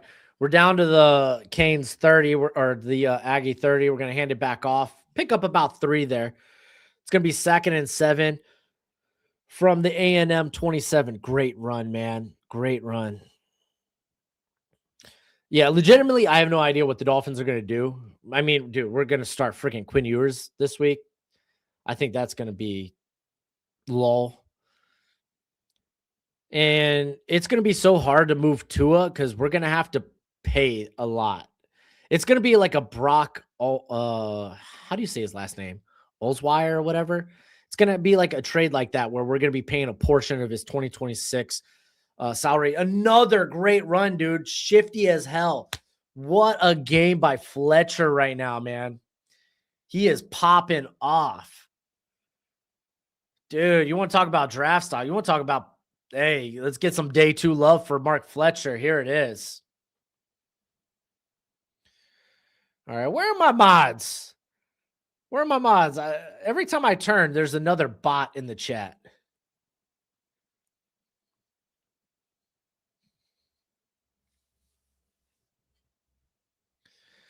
I think since we're eliminated from playoff contention, we might as well. Yeah, I get the whole idea of might as well play yours. But financially, dude, we're stuck with this Tua thing. He's not going to be easy to move. We're going to have to pay a big portion of his 2026 contract just to move him.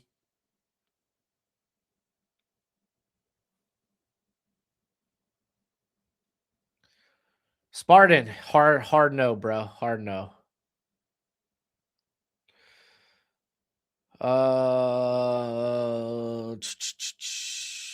Chat, is A&M fried? There's 2 minutes left.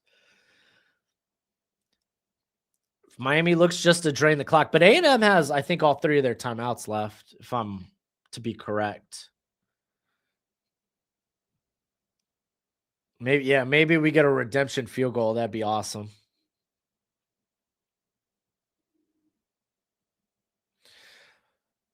I mean, I think there is almost no world where I don't want to discount it, but like I just don't see Quinn Ewers succeeding. Not right now, not as a rookie. There was too many question marks about him coming out.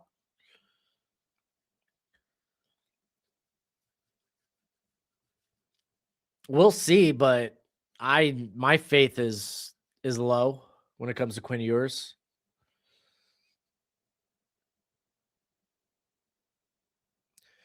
You know how Carson Beck doesn't throw a pick if you keep running the football. A&M aren't frauds, dude. This is the 3-3 ball game. If A&M are frauds, so are the Hurricanes.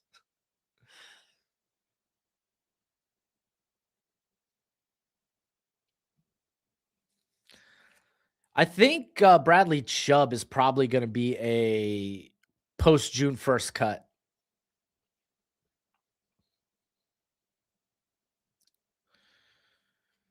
All right, there we go. We got more bots. Let's see. Let me see my mods at work. All right, I'm going to hit the bathroom real quick. I'll be back in a sec. There we go, skater boy. All right, I'll be back in a sec. Y'all get a chair stream real quick.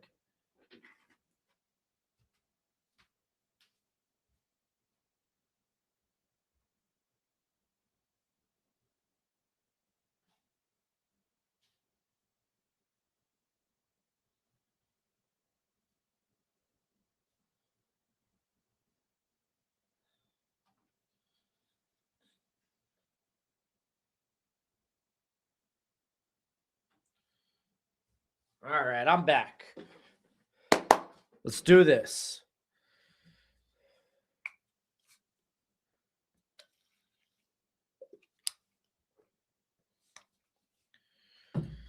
First and 10, coming out in pistol. We're going to get a handoff to Fletcher. Solid run down at about the, 17? Dude, Mark Fletcher's mom's going nuts. I love it. A&M calling a timeout. Okay, so A&M has one more timeout, so we can drain the clock. Maybe that's down to the 13.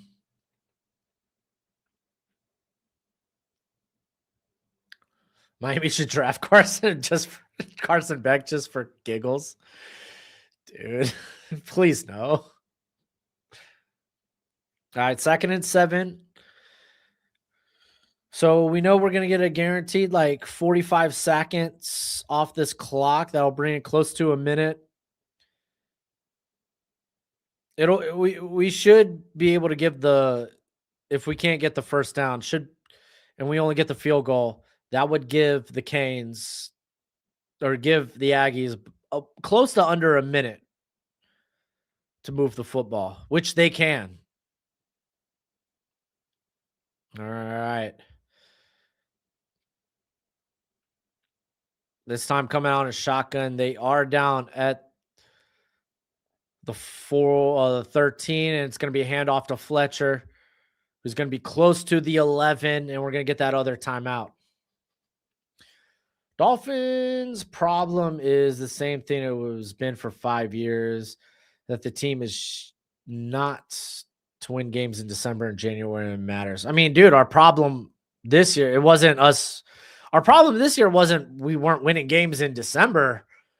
We couldn't win games in September and October.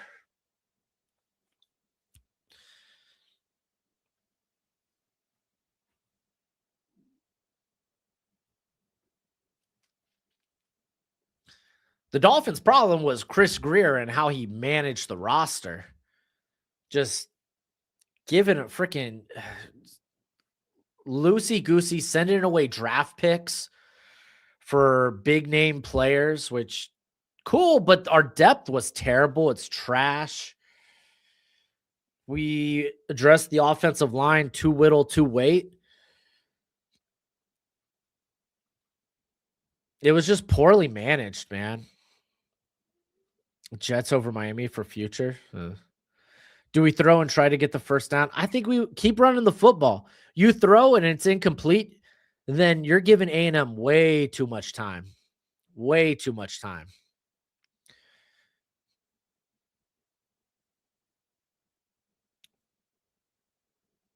Did I not watch Monday Night Football? I don't know what that means, Brian. I did watch Monday Night Football.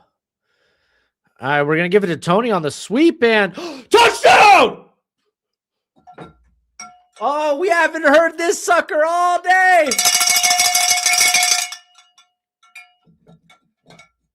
It's a minute 44 left on the clock for A&M to do what they have not been able to do all game, and that's score a touchdown. Why would you score? I mean,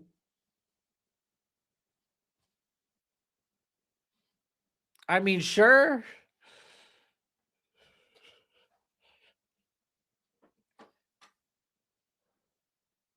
Yeah, but I mean, with that momentum, it's hard to stop. He would probably have had to run out of bounds, which would stop the clock anyway. Like, I'm not mad with him just running in. All right, PAT is good. Perfect.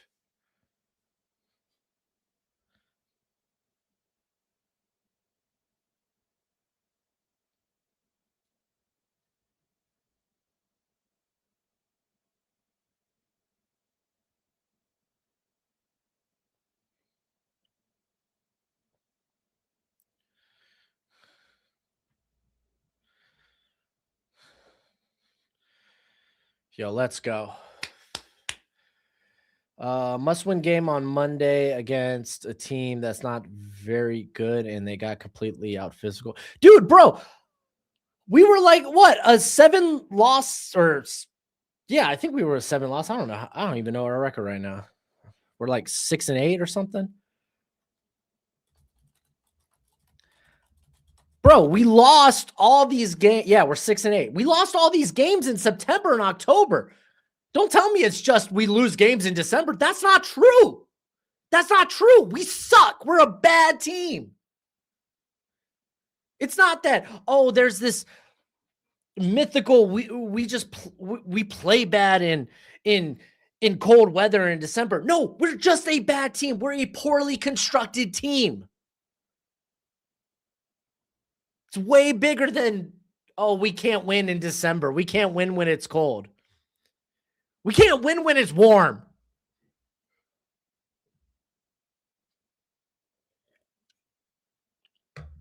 All right, here comes the kickoff.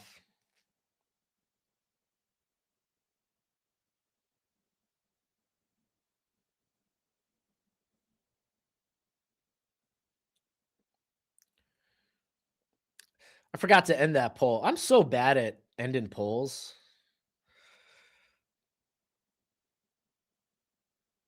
Dang, Kirito, I messed up.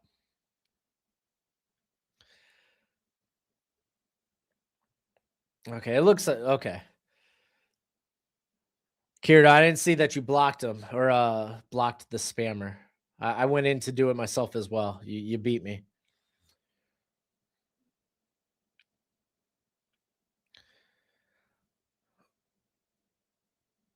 All right, Reed's dropping back. Here comes pressure. He dumps it to EJ Smith, the running back, who's, I don't think, did he get out of bounds? They're going to stop the, okay, they stopped the clock. Good stop by Keontae Scott.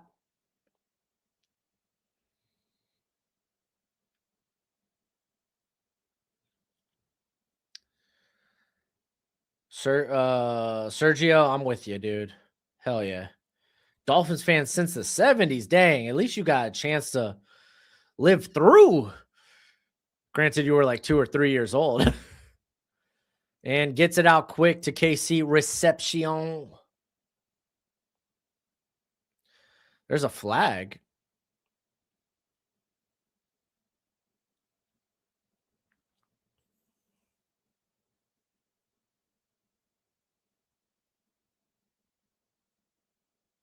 Dude, I freaking love. I will not take anyone tarnishing the great name of Dan Marino. Roughing the passer? What?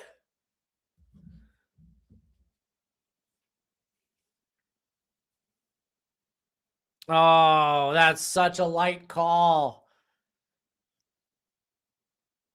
That's such a light call. Spartan, I already answered that question for you in the past. You could Google it too.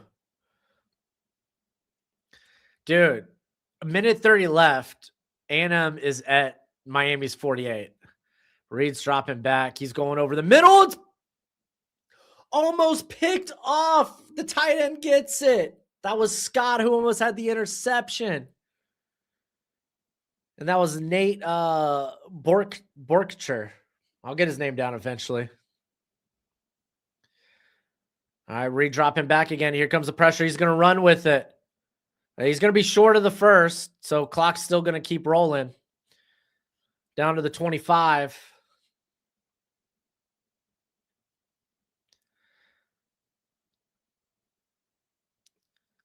Second and 1. Fake the handoff. He's looking. He's throwing that outside. Almost caught by, that was Craver. In and out of his hands. There was contact. It was a tough catch to make through contact. But it stops the clock. It's fine. Yeah, the Aggies are fighting, bro.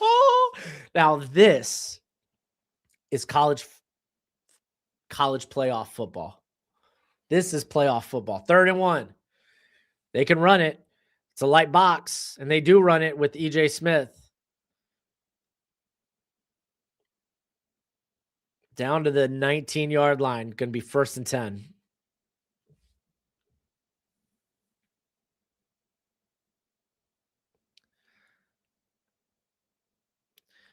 All right, Reed dumps it. He's got Casey Concepcion, who's going to go out of bounds at the 4. Bro, I'm telling you, the refs will screw Miami, SMU all over again. Well, Miami had so many chances to actually score in that game. Miami screwed Miami.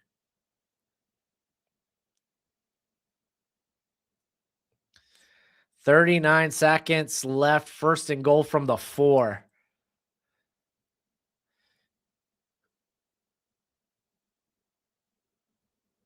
Officially at the 5. Now you got EJ Smith in motion. Reed's rolling. He's dumping it over the top. Ooh, Cravers is just out of bounds. Ran into a photographer. Yeah, just out of bounds. Dang.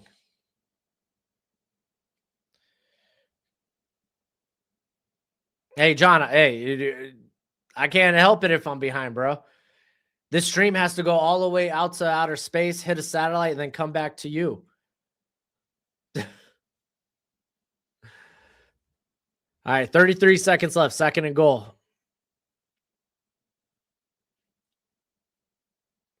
Reed throws it. Oh, great hit. Oh, bro. Both players are down. It was a gnarly hit.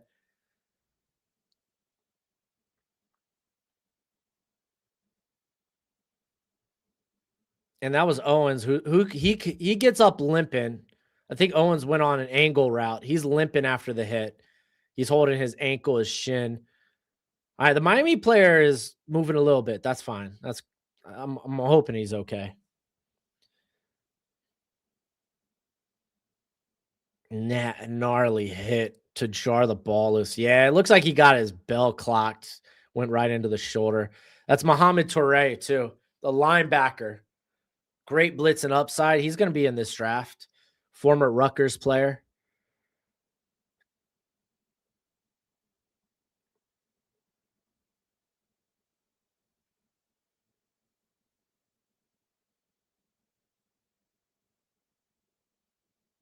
That's good. That's good. He's sitting up. Yeah, I think he just rattled himself. Like Jake Paul last night. Lol.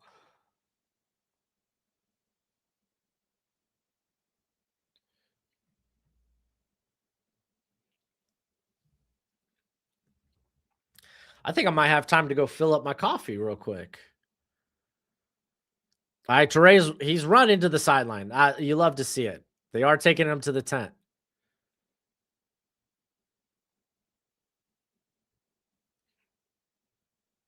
No, I didn't watch the Jake Paul fight. I just saw what X said about it. All right, I'll be right back. I'm gonna go get a coffee refill.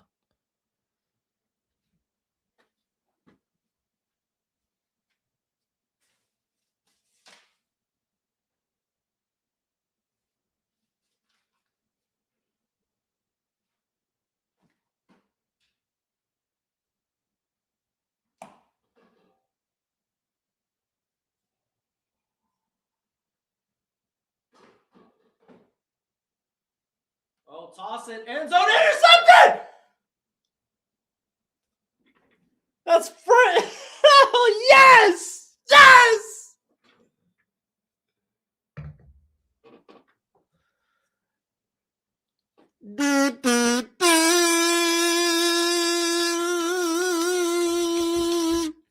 No, I didn't miss it. I was literally walking in right when they did it.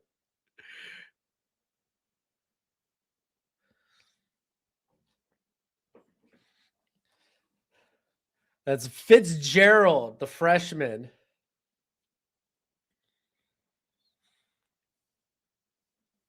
Heck yes.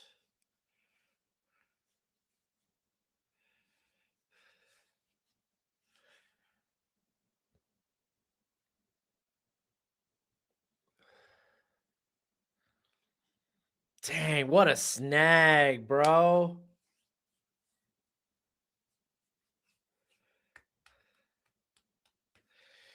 Knee this sucker out. Miami wins. I love it, bro. I love it.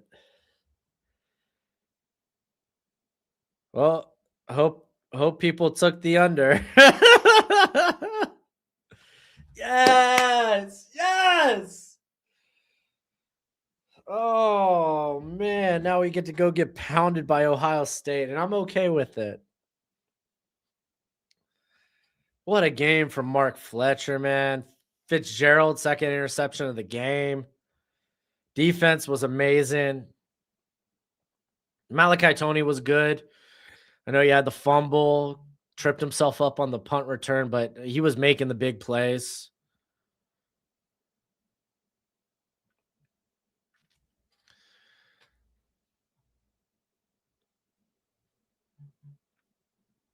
Oh man, I love it, dude. I freaking love it.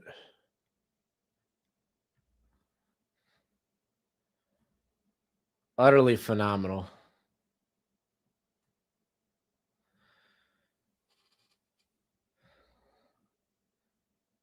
What a game. What a game.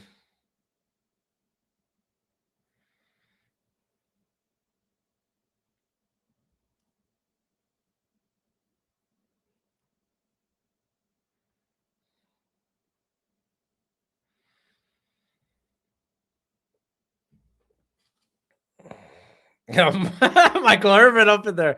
All right, I got to be careful. These highlights will get this stream taken down. I can't do that.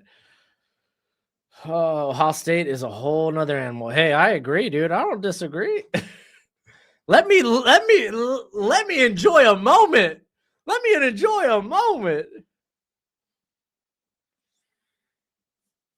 Oh man.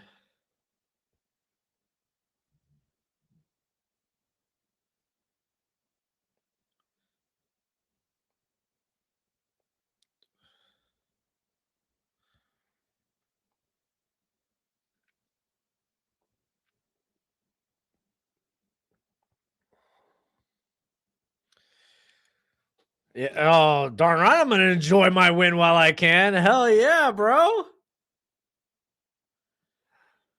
Oh, I'm going to enjoy every minute of this victory.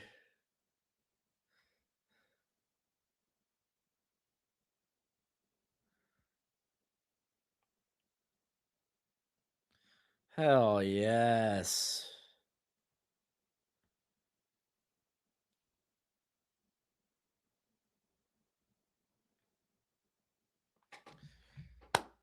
To you, baby, to you. Get to play another game. I'm so happy. Get to play another game.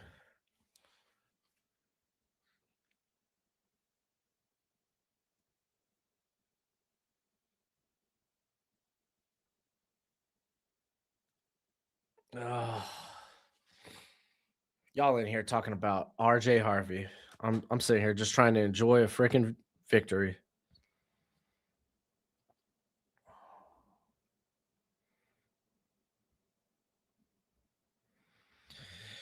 Well, I love I love that I took Miami money line. Who do they play next? Ohio State. Let's not talk about it.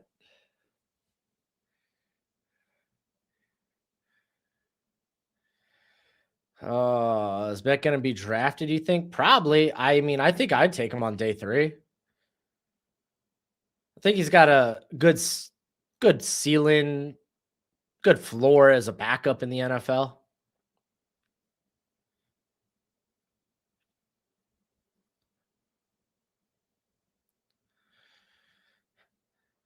Oh man. Oh, my heart. That might have been the best 10-3 game I've ever seen. I think it helped that I was like very emotionally invested. Golly, dude. What a game. What a game. Yeah, now I get to watch freaking Quinn Ewers. That's just freaking lovely.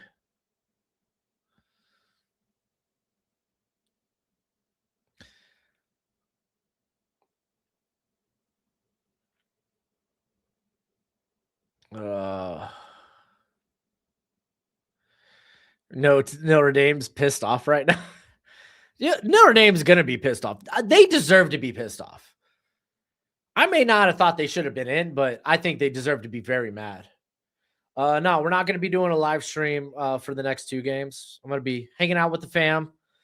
I just kind of anticipate those games to be maybe be blowouts. They might not be. Maybe the group of 5 comes ready to play.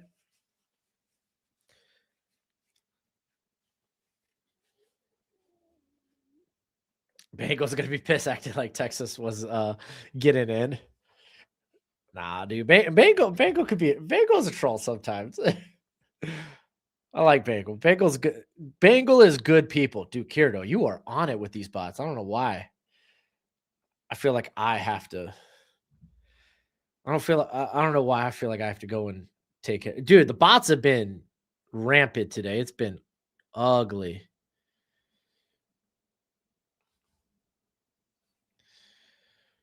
Oh, dude. I'm going to let this sucker marinate. Oh. Golly.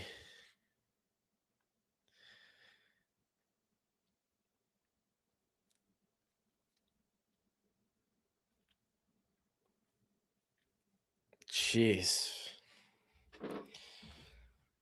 Should have been ACC champions if they didn't screw the pooch. Thank you, Logan. I appreciate it.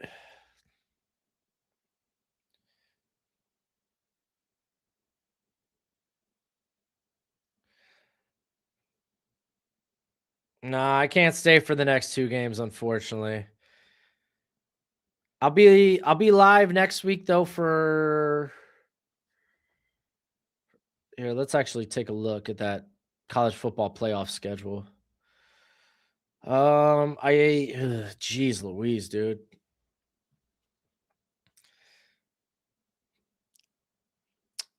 So I don't know if dude, that's Miami versus Ohio State. I think I'll probably have to be live for that.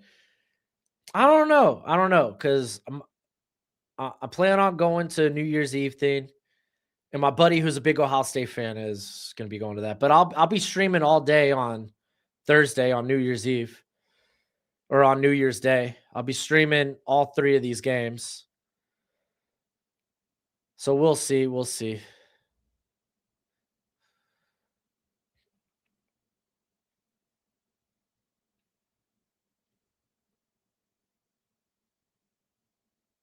Dang, Ole Miss already driving against Tulane. Look at that. Miami versus Ohio State. Golly. Oh. No, I just do college games. These streams don't get me like I only do the streams to bring in new viewers. They're not financially beneficial, unfortunately, for the channel. So I just do it to bring in new viewers, to mingle with you guys, because I have a lot of fun with that. So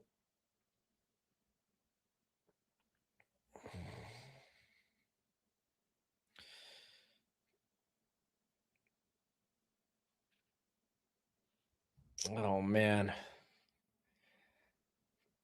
Oh, is it a TD already, dude? I'm telling y'all. Yep, touchdown already. I'm telling y'all, man. Ole Miss and Oregon, I think, are going to be rearing up and going to be trying to drop as many points as they can.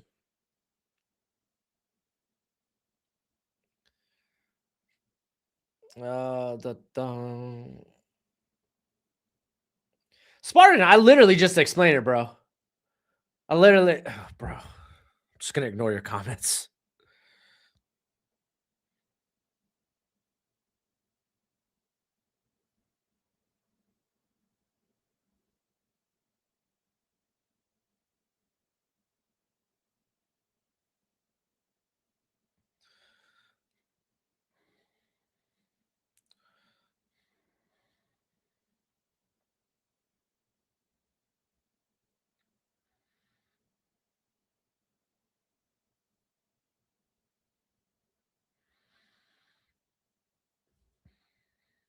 Dude.